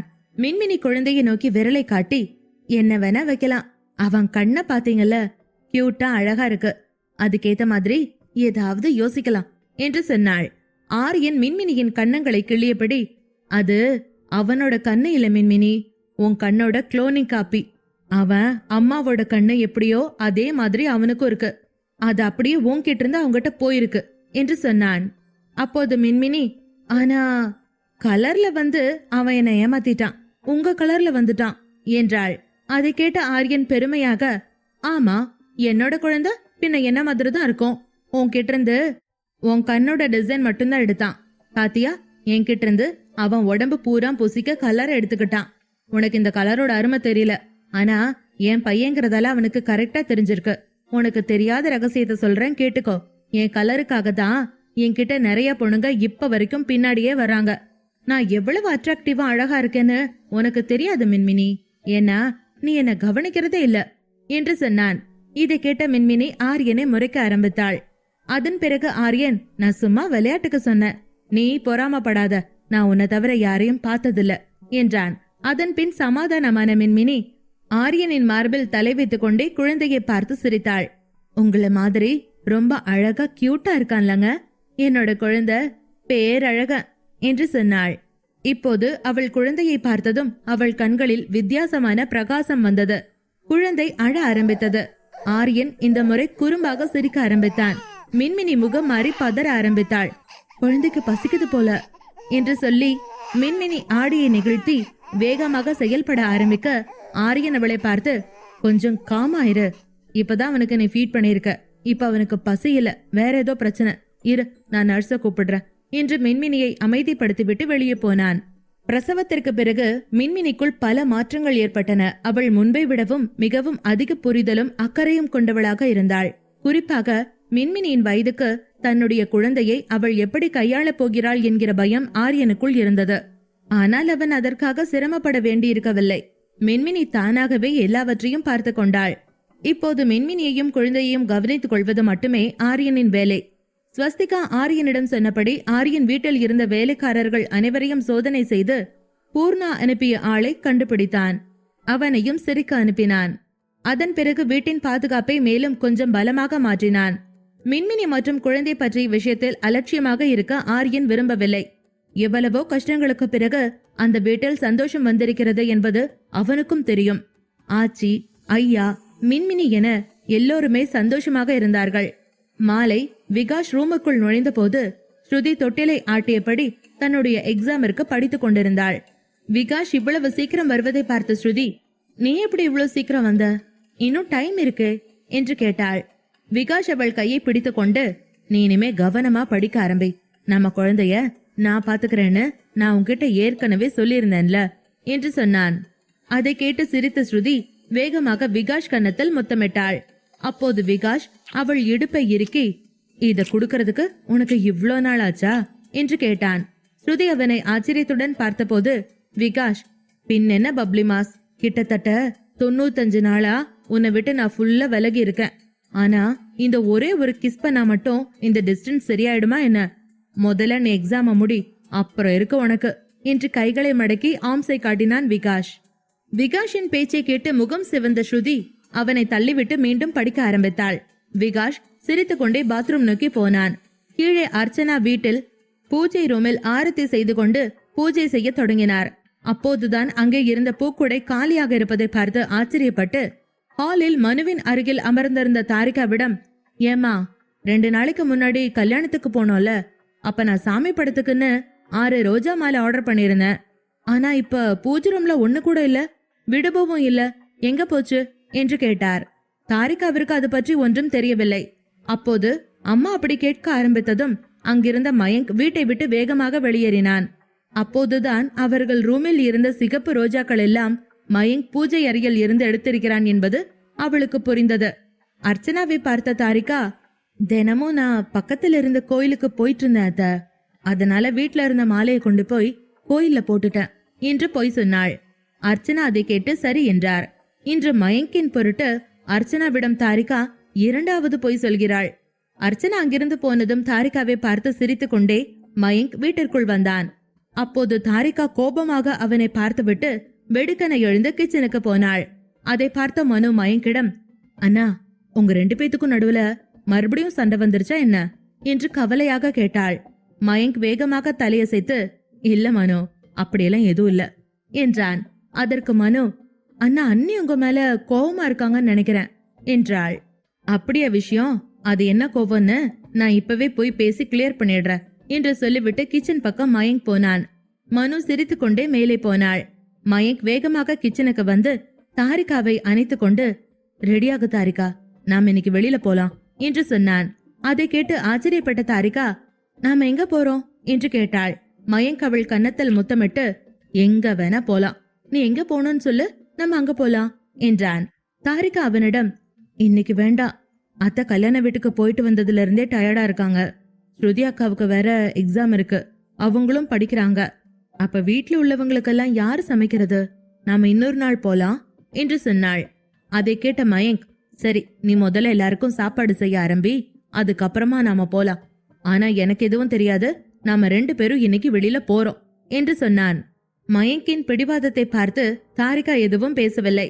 அதனால் மயங்க் அவளிடமிருந்து விலகி அவள் கையில் இருந்து காய்களை பிடுங்கி எடுத்துக்கொண்டு அவனாகவே வெட்ட ஆரம்பித்தான். தாரிகாவிடம், சரி, நாம இன்னைக்கு சீக்கிரம் கிளம்பணும், இன்னைக்கு ஃப்ரைட் ரைஸ் பண்ணிட்டு கடாய் வெஜ் கறி பண்ணிடலாம், அது வரைக்கும் நீ வேற ஏதாவது பண்ணு என்றான். அப்போது தாரிகா பயந்தபடி, என்ன செய்றீங்க? இதெல்லாம் அம்மா பார்த்தா என்ன நினைப்பாங்க தெரியுமா என்று கேட்டாள். மயங்க், எங்க அம்மா இதுக்கெல்லாம் எதுவுமே சொல்ல மாட்டாங்க. நான் அம்மாவுக்கு முன்னாடி கூட ஊர்ல இருந்து லீவ்ல வந்தா இப்படிதான் ஹெல்ப் பண்ணுவேன். உனக்கு ஒரு விஷயம் தெரியுமா? கல்யாணம் ஆனப்ப அம்மா எந்த வேலையும் செய்யாம அப்பா கூட வசதியா தான் இருந்தாங்க. அப்பா தான் சமைப்பாராம். அம்மா வந்து ஆரம்பத்திலேயே இருந்தே ஜாலியா தான் இருந்தாங்கன்னு என்கிட்ட சொன்னாங்க என்றான். அதை கேட்டு தாரிகா சிரிக்க ஆரம்பித்தாள். மயங்கும் கூட சேர்ந்து சிரித்தபடி காய்கறிகளை கட் செய்ய ஆரம்பித்தான். அப்போது திடீரென்று தாரிகா, உங்க அப்பாக்கு மனுனா ரொம்ப பிடிக்கும்ல, அவகிட்ட எப்பயும் ஸ்பெஷல் கேர் எடுக்கிறாரு என்று சொன்னாள். மயங்க் சிரித்து கொண்டே ஆமாம் என்று தலையசைத்தான். பின்னர் தாரிகா அவனிடம், எல்லா அப்பாவுக்கும் தன்னோட மக மேல எப்பவும் தனி பாசம்தான் இல்ல? விகாஷ் அண்ணா கூட ஆத்யா கூட தான் அட்டாச் ஆகிறாரு. ஆனா என்னோட அப்பா தான் என்ன என்றபடி ஒரு நிமிடம் அமைதியானாள். தாரிகா அப்படி பேசியதும் மயங்க் காய்கறி வெட்டுவதை நிறுத்தினான். அவளை தன் அருகில் இழுத்து, எல்லாருக்குமே அவங்க பொண்ணுன்னா ரொம்ப பிடிக்கும், உங்க அப்பாவுக்கும் கூட பிடிக்கும், அவருக்கு சொல்ல தெரிஞ்சிருக்காது என்று சொன்னான். தாரிகா, உங்களுக்கு எப்படி தெரியும் என்று கேட்டாள். மயங்க் அவளிடம் கண்ணை சிமிட்டி, எனக்கு எல்லாமே தெரியும். சரி, உங்க அப்பாவை தவிர உங்களை நேசிக்கக்கூடிய இன்னொரு மனுஷன் இருக்காரு, அவரை பத்தி உனக்கு தெரியுமா என்று கேட்க தாரிகா ஈரமான இமைகளை தூக்கி அவனை பார்த்தாள். அவன் சிரித்துக் கொண்டிருப்பதைக் கண்ட தாரிகா உடனே அவனை கட்டி பிடித்து மயங்கின் மார்பில் முகத்தை மறைத்து கொண்டாள். மயங்க் அவள் இடுப்பை வருடியபடி, சரி, எதுக்கு இப்படி என்ன ஏமாத்துற? கொஞ்ச நேரம் இப்படியே இருந்தா நான் உன்னை ரூமுக்கு கூட்டிட்டு போயிடுவேன், அப்புறம் யாரு சாப்பாடு செய்யறது என்று கேட்டான். அதன் பின், சரி வா, நாம ஒன்னா சமைப்போம் என்று சொல்லிக்கொண்டு மயங்க் தாரிகாவிடமிருந்து பிரிந்து ஃப்ரைட் ரைஸுக்கு தேவையான அரிசியை அளக்க ஆரம்பித்தான். அப்போது, இன்னைக்கு நீ சமைக்கிறியா? அதுவும் புருஷனும் பொண்டாட்டியும் ஒன்னா சமைக்கிறீங்களா? நாங்க சாப்பிட்ட மாதிரிதான் என்கிற அர்ச்சனாவின் சத்தம் கேட்டு தாரிகா வேகமாக மயங்கை தள்ளிவிட்டாள். அதையெல்லாம் பார்த்து எரிச்சலாக மயங்க் அர்ச்சனாவிடம், என்னம்மா நீங்க, நான் எவ்வளவு லவ்வோட உங்க மருமகளுக்கு கடாய் வச்சு சமைக்கிறது எப்படின்னு சொல்லி கொடுத்துட்டு இருக்கேன். அவ எவ்வளவு சரியாவே சமைக்க மாட்டேங்கிறான்னு உங்களுக்கு தெரியும். என்ன ஆனாலும் உங்க டேஸ்டே வரமாட்டேங்குது. அதுதான் நான் உங்களுக்கு ஏத்த மாதிரி எவ்வளவு ட்ரைன் பண்ணலான்னு இருந்தேன். ஆனா நீங்க எல்லாத்தையும் கெடுத்துட்டீங்க. சே, இந்த உலகத்துல நல்லவங்களுக்கு மதிப்பே இல்ல என்று சொன்னான். மயங்க் சொன்னதை கேட்டு அர்ச்சனா இடுப்பில் கை வைத்து கொண்டு, அப்படியா, நீ நல்லா சமைக்கிறதா நினைச்சிட்டு நீ தாரிகாவுக்கு வேற சொல்லி கொடுக்க போறியா என்று சொல்லிக்கொண்டு கரண்டியை எடுத்து அடிக்க போனார். மயங்க் சிரித்து கொண்டு வேகமாக கிச்சனில் இருந்து வெளியே வந்தான். அதன் பின் அர்ச்சனா தாரிகாவின் தலையை தடவி, சரி சரி போ, நீ ரெடியாகு, உன்னை ஹாஸ்பிட்டல் கூட்டிட்டு போனன்னு மயங்க் சொல்லியிருந்தான் என்று சொன்னார். அந்த வார்த்தைகளை கேட்டு தாரிகா கொஞ்சம் ஆச்சரியப்பட்டாள். எதுக்கு டாக்டர் கிட்ட போனோம்? நான் நல்லா தானே இருக்கேன் என்று சொன்னாள். அப்போது அர்ச்சனா, இல்ல, உனக்கு தலை வலிக்குதுன்னு மயங்க் சொல்லிட்டு இருந்தா, நீ அதை என்கிட்ட சொல்ல மாட்டேங்கிற போல. பரவாயில்ல, போய் அது என்னன்னு பாத்துட்டு வந்துரு, நான் சமையல பாத்துக்கிறேன் என்று சொன்னார். அதை கேட்ட தாரிகா, சரிம்மா, நான் முதல்ல சமைச்சிட்டு அப்புறமா போறேன் என்றாள். இல்ல வேண்டாம், நீ கிளம்பு, போயிட்டு சீக்கிரமா வந்துரு என்றபடி அர்ச்சனா, உன் புருஷன் என்ன சமைக்கிறேன்னு சொன்னா, ஃப்ரைட் ரைஸ் வெஜ் கடாய் தானே, அதை தாண்டி அவனுக்கு வேற எதுவுமே சமைக்க தெரியாது என்று குறும்பாக சொல்லிவிட்டு வேலையை தொடர்ந்தார். ரூமுக்கு வந்த தாரிகா மயங்கின் போன் அருகில் வைக்கப்பட்டிருந்த டாக்டர் அட்டையை கவனித்தாள். அந்த கார்டை எடுத்து பார்த்தாள். மனநல மருத்துவரின் பெயர் மகிழினி என்று இருந்தது. மனநல மருத்துவர் என்ற பெயரை பார்த்ததும் மயங்க் எதற்காக இந்த டாக்டரிடம் தன்னை அழைத்து போகிறான் என்று தாரிகா குழப்பமடைந்தாள். உள்ளே வந்த மயங்கிடம் கார்டை நீட்டி, என்ன பார்த்தா பைத்தியம் பிடிச்ச மாதிரி உங்களுக்கு தெரியுதா மயங்க்? என்ன ஹாஸ்பிட்டலுக்கு கூட்டிட்டு போறது இதுக்குத்தானா என்று கேட்டாள். தாரிகா டாக்டருடைய அட்டையை தன் மீது வீசியதும் மயங்கிற்கு எல்லாம் புரிந்திருந்தது. சொல்ல போனால் காலையில் என்ன விளையாட்டுகள் நடந்திருந்தாலும் மனு தாரிகா பற்றி பேசிய விஷயங்கள் ஓரளவுக்கு சரியாக தெரிந்ததால் அவன் மனுவிடம் சென்று மற்ற எல்லாவற்றையும் பற்றி விசாரித்தான். தாரிகாவிற்கு பல நெகட்டிவ் எண்ணங்கள் இருப்பதாகவும், அவள் அடிக்கடி தனியாக இருப்பதும், பயந்து போவதும், எதுவும் பேசாமல் அமைதியாக இருப்பது என்பது போல சில விஷயங்கள் பற்றி மனு அவனிடம் சொல்லியிருந்தாள். அதனாலேயே அவன் நண்பன் ஒருவரின் உதவியோடு இந்த கார்டை வாங்கி வந்திருந்தான். மயங்க் தாரிகாவின் கையை பிடித்து, தாரிகா, இத பத்தி நானே உன்கிட்ட பேசலான்னு தான் இருந்தேன் என்றான்.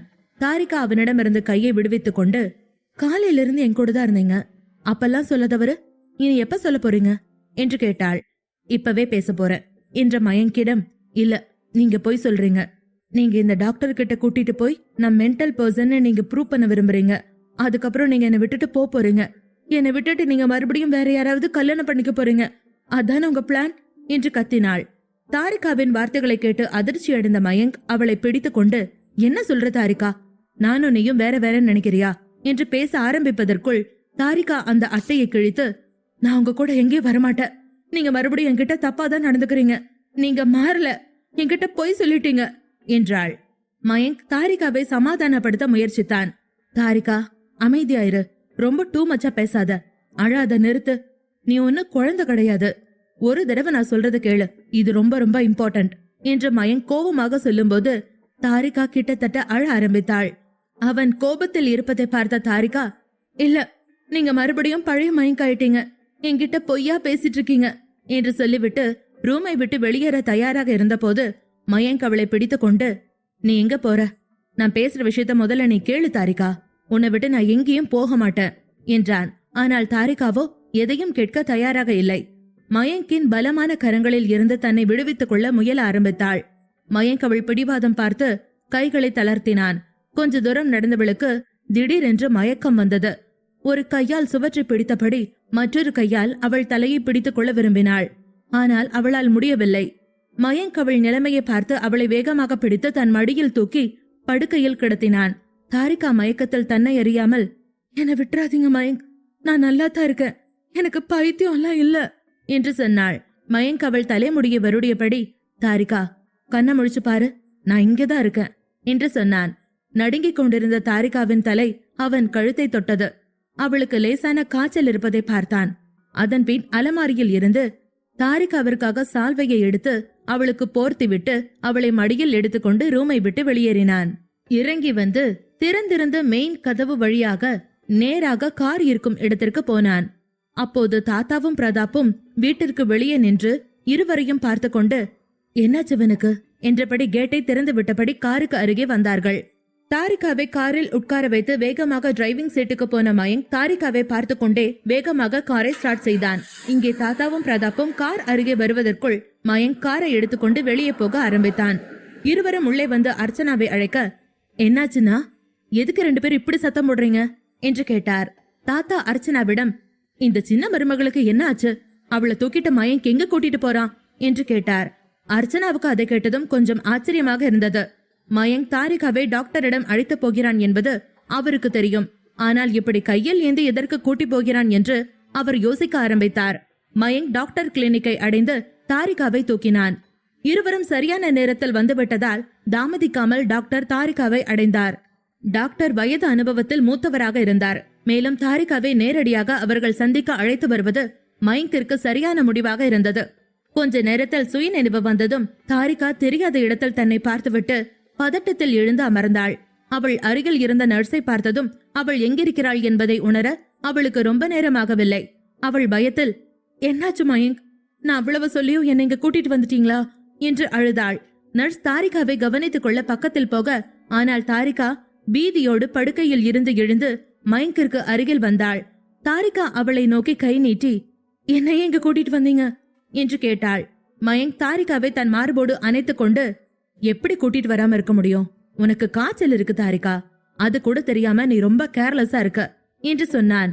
அதை கேட்ட தாரிகா அவனிடம், இல்ல, நான் நல்லாதான் இருக்கேன், எனக்கு வீட்டுக்கு போனோம், நான் வீட்டுக்கு போறேன் என்றாள். தாரிகாவின் முகத்தை கையில் எடுத்துக்கொண்ட மயங்க், ஆமா, நாம 2 பேரும் சேர்ந்து நம்ம வீட்டுக்கு தான் போறோம். அதுக்கு முதல்ல டாக்டரை பார்க்கலாம், அவங்க உன்னோட பேசணும்னு ஆசைப்படுறாங்க என்று சொன்னான். அப்போது ஒரு சாதாரணமான புடவையில் கிட்டத்தட்ட அவருடைய அம்மாவின் வயதுடைய ஒரு பெண் அங்கே நின்று கொண்டிருந்தார். தாரிகா அது யார் என்று கேட்டாள்.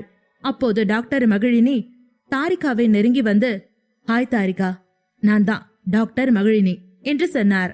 தாரிகா மயங்கின் கையை பிடித்துக்கொண்டு பின்வாங்கினாள். மயங்க் அவளிடம், தாரிகா என்ன பண்ற, அவங்க கிட்ட ஹாய் சொல்லு என்று சொன்னான். தாரிகா தயங்கியபடி ஹாய் மேம் என்றாள். டாக்டர் சிரித்துக் கொண்டே அவள் அருகில் வந்து பார்த்தார். தாரிகா, நான் உனக்கு எந்த கெடுதலும் பண்ண மாட்டேன், நான் உன் கூட ஜஸ்ட் பேசணும்னு நினைக்கிறேன், நீ என்கிட்ட பேசுவியா என்று கேட்டார். தாரிகா அதை கேட்டுவிட்டு மயங்கின் முகத்தை பார்த்தாள். அவன் சரின்னு சொல்லு என்று சைகை செய்தான். தாரிகா சிறுமியை போல டாக்டரிடம் பேசவும் மயங்கின் முகம் பயத்தில் வெளிரி போயிருந்தது. மனுவின் கூற்றுப்படி மயங்க் எல்லாவற்றையும் டாக்டரிடம் சொல்லிவிட்டான். தாரிகா சிறு வயதிலிருந்தே அடக்குமுறையில் வாழ்ந்திருக்கிறாள். அதன் காரணமாக தாரிகா மன அழுத்தத்தில் இருக்கலாம் என்று மயங்கிடம் டாக்டர் சொன்னார். அதன் பின் கனிவோடு சிரித்துக் கொண்டே அவர் கேட்ட அனைத்து கேள்விகளுக்கும் தாரிகா பதிலளித்தாள். கடைசியாக டாக்டர் அவளிடம், தாரிகா, உனக்கு மியூசிக் பிடிக்குமா என்று கேட்டபடி ஒரு இசையை போட்டுவிட்டு டாக்டர் அவளிடம், உனக்கு இப்ப மியூசிக் கேக்குதா என்று கேட்டார். தாரிகா அதை மறுத்து, இல்ல, இந்த மியூசிக் இப்பவே ஸ்டாப் பண்ணுங்க, எனக்கு இது கேட்க முடியல என்றாள். அதன்பின் டாக்டர் மயங்கை பார்த்து தான் நினைத்தது சரிதான் என்று சைகை செய்தபடி, தாரிகா, உனக்கு இந்த மியூசிக் ஏன் பிடிக்கல என்று கேட்டார். தாரிகா காதுகளை இறுக மூடிக்கொண்டாள். அதன்பின் மயங்க் தாரிகாவை அழைத்துக் கொண்டு வேறு சில டெஸ்டுகளை செய்த பிறகு ரிசல்ட்டை எடுத்துக்கொண்டு டாக்டரை பார்த்தார்கள். தாரிகா டாக்டர் முன் சென்று அமர்ந்ததும், தாரிகா, நீ ஹாப்பியா இருக்கணும், டெய்லி நீ மெடிடேட் பண்ண, மைல்டான மியூசிக் கேளு என்று சொன்னார். அதை கேட்ட தாரிகா, எனக்கு ஒண்ணும் இல்லையா டாக்டர், எனக்கு பைத்தியம் இல்லையா என்று கேட்டாள். டாக்டர் மகிழினி சிரித்துக் கொண்டே, உனக்கு ஒண்ணும் இல்லம்மா, நீ நல்லா இருக்க, உனக்கு பைத்தியம் யார் சொன்னது என்று கேட்டார். தாரிகா அழுதபடி, பின்ன எதுக்கு என்ன சைக்காலஜி டாக்டர் உங்ககிட்ட கூட்டிட்டு வந்திருக்காரு என்று கேட்டாள். டாக்டர் அதை கேட்டு சிரித்துவிட்டு, இல்லம்மா, நான் ஜெனரல் டாக்டர் கூட தான், சைக்காலஜில நான் ஸ்பெஷலிஸ்ட். மயங்க் எனக்கு ரொம்ப நாள் பழக்கம், என் பையனும் நேவில தான் இருக்கான், அதான் உன்னை இங்க கூட்டிட்டு வந்தான். மத்தபடி உனக்கு ஒன்னும் இல்ல, நீ ரொம்ப நல்லா இருக்க, நீ உன்னை டேக் கேர் பண்ணிக்க என்று சொன்னார். அதை கேட்டு தாரிகாவும், ஓ அப்படிங்களா, நான் கொஞ்சம் பயந்து போயிட்டேன் என்று சிரித்தாள். தாரிகாவை மயங்கிற்கு நன்றாக தெரியும். அவள் யாரிடமும் அவ்வளவு எளிதில் பேசிவிட மாட்டாள். ஆனால் டாக்டரிடம் இப்போது அவள் நன்றாக பேச ஆரம்பித்திருந்தாள். கொஞ்ச நேரம் கழித்து இருவரும் கிளினிக்கை விட்டு வெளியே வர மயங்க் தாரிகாவின் கையை பிடித்தபடி, உனக்கு என் மேல கோவமா, இப்படி சொல்லாம உன்னை கூட்டிட்டு வந்துட்டேன்னு என்று கேட்டான். இந்த ஆன்ட்டி எங்க அம்மா மாதிரியே இருக்காங்க, அதனால கோபத்தை வாபஸ் வாங்கிக்கிறேன் என்று தாரிகா சொல்லவும் அதை கேட்டு சிரித்த மயங்க், சரி வா நம்ம வீட்டுக்கு போலாம் என்றபடி இருவரும் காரில் அமர்ந்தார்கள். தாரிகாவிற்காக மென்மையான இசையை போட்டுவிட்டான் மயங்க். தாரிகா கண்கள் மூடியபடி மயங்க் மீது சாய்ந்து கொண்டாள். தாரிகாவிற்கு என்ன ஆயிற்று என்று வீட்டில் அனைவரும் கவலைப்பட்டார்கள். கொஞ்ச நேரம் கழித்து தாரிகாவும் மயங்கும் வீட்டிற்கு வந்ததும் அர்ச்சனா முதலில் அவர்கள் இருவருக்கும் அருகில் சென்று, என்னாச்சுடா மயங்க், தலைவலி நல்லாயிடுச்சா என்று கேட்டார். அதற்கு மயங்க், இல்லம்மா, அவளுக்கு காய்ச்சல் வந்துருச்சு, அவளுக்கே தெரியல என்று சொன்னான். அதை கேட்டுவிட்டு அர்ச்சனா தாரிகாவை கூப்பிட்டு, ஏம்மா, நான் எவ்வளவு சொன்னாலும் நீ எதுவுமே கேட்க மாட்டேங்கிற, எப்ப பாரு வேலை செஞ்சுட்டே இருக்க, இனிமையாவது போய் ரெஸ்ட் எடு என்று சொன்னார். அதை கேட்டு தாரிகா சரி என்று தலையாட்டினாள். அதன் பிறகு அன்றிரவு சாப்பிட்டு விட்டு அவர்களுடைய அறைக்கு திரும்பிய தாரிகா மயங்கின் மார்பில் தலை வைத்து படுத்திருந்தாள். அப்போது மெதுவாக, சாரி, மதியம் நான் உங்களை ரொம்ப கஷ்டப்படுத்திட்டேன்ல என்று கேட்டாள். மயங்கிடம் நடந்து கொண்ட விதத்திற்காக அவள் வருத்தப்பட்டாள். அப்போது மயங்க் அவள் தலையில் முத்தமிட்டு, தேவையில்லாம யோசிக்காத, பேசாம கண்ணை மூடி தூங்கு என்று சொன்னான். அவன் சொன்னதை கேட்டு அமைதியாக தூங்க ஆரம்பித்தாள் தாரிகா. அடுத்த நாள் காலையில் ஸ்ருதி வேகமாக விகாஷை எழுப்ப, பிளீஸ் ஸ்ருதி, நைட்டெல்லாம் தூங்கல, நீ மயங்க் கூட எக்ஸாமுக்கு கிளம்புறியா என்றான். ஸ்ருதியும் சரி நீ தூங்கு என்றபடி கிளம்ப ஆரம்பிக்க, பெஸ்ட் ஆஃப் லக் என்று சொல்லிக்கொண்டே போர்வையால் முகத்தை மூடினான் விகாஷ். அதை கேட்டு ஸ்ருதி சிரித்தபடி அங்கிருந்து கிளம்பினாள். சொல்லப்போனால் ஸ்ருதியின் பரீட்சை காரணமாக குழந்தைகளை கவனித்துக் கொள்ள ஒரு வாரமாக விகாஷ் செயலில் இறங்கியிருந்தான். இரவுகளில் அவன் செல்ல மகள் ஆத்யா அவளை பாடாய் படுத்து எடுக்க விகாஷ் தூக்கமில்லாமல் திணறிக் கொண்டிருந்தான். ஸ்ருதி கல்லூரிக்கு செல்வதற்காக மயங்குடன் காரில் ஏறினாள். மயங்க் காரை ஸ்டார்ட் செய்ததும் ஸ்ருதி அவனிடம், சாரி மயங்க் என்றாள். மயங்க் ஆச்சரியமாய் ஸ்ருதியை பார்த்தபடி, எதுக்கு இந்த சாரி என்று கேட்டான். இல்ல, நான் தாரிகாவை சரியா கவனிக்காம விட்டுட்டேன், நானும் அவளை பார்த்திருக்கணும், அது என்னோட தப்புதான் என்று சொன்னாள். மயங்க் அதை கேட்டு அமைதியாய் கார் ஓட்ட ஆரம்பித்தான். அவளுக்குள்ள இவ்ளோ விஷயம் இருந்திருக்குன்னு எனக்கு தெரியாம போயிடுச்சு என்று சொன்ன ஸ்ருதியிடம் மயங்க் புன்னகைத்தபடி, இதுல உன்னோட தப்பு என்ன இருக்கு ஸ்ருதி, அப்ப நீ பிரெக்னண்டா இருந்த, உன்னை பாத்துக்கிறதுக்கே ஒரு ஆள் வேணும் என்று சொன்னான். வண்டி ஓட்டி கொண்டிருந்த மயங்கிடம், இல்ல மயங்க், தாரிகாவோட அக்கா கல்யாணத்துக்கு அப்புறம் நம்ம கிட்ட எதுவுமே பேசல, அவங்க அம்மா இறந்த உடனே கல்யாண வயசு கூட வராம இந்த பொண்ணை யாருக்கோ கட்டி கொடுக்க நினைச்சவங்கள கூட பிறந்த அக்காவும் இருக்காங்க.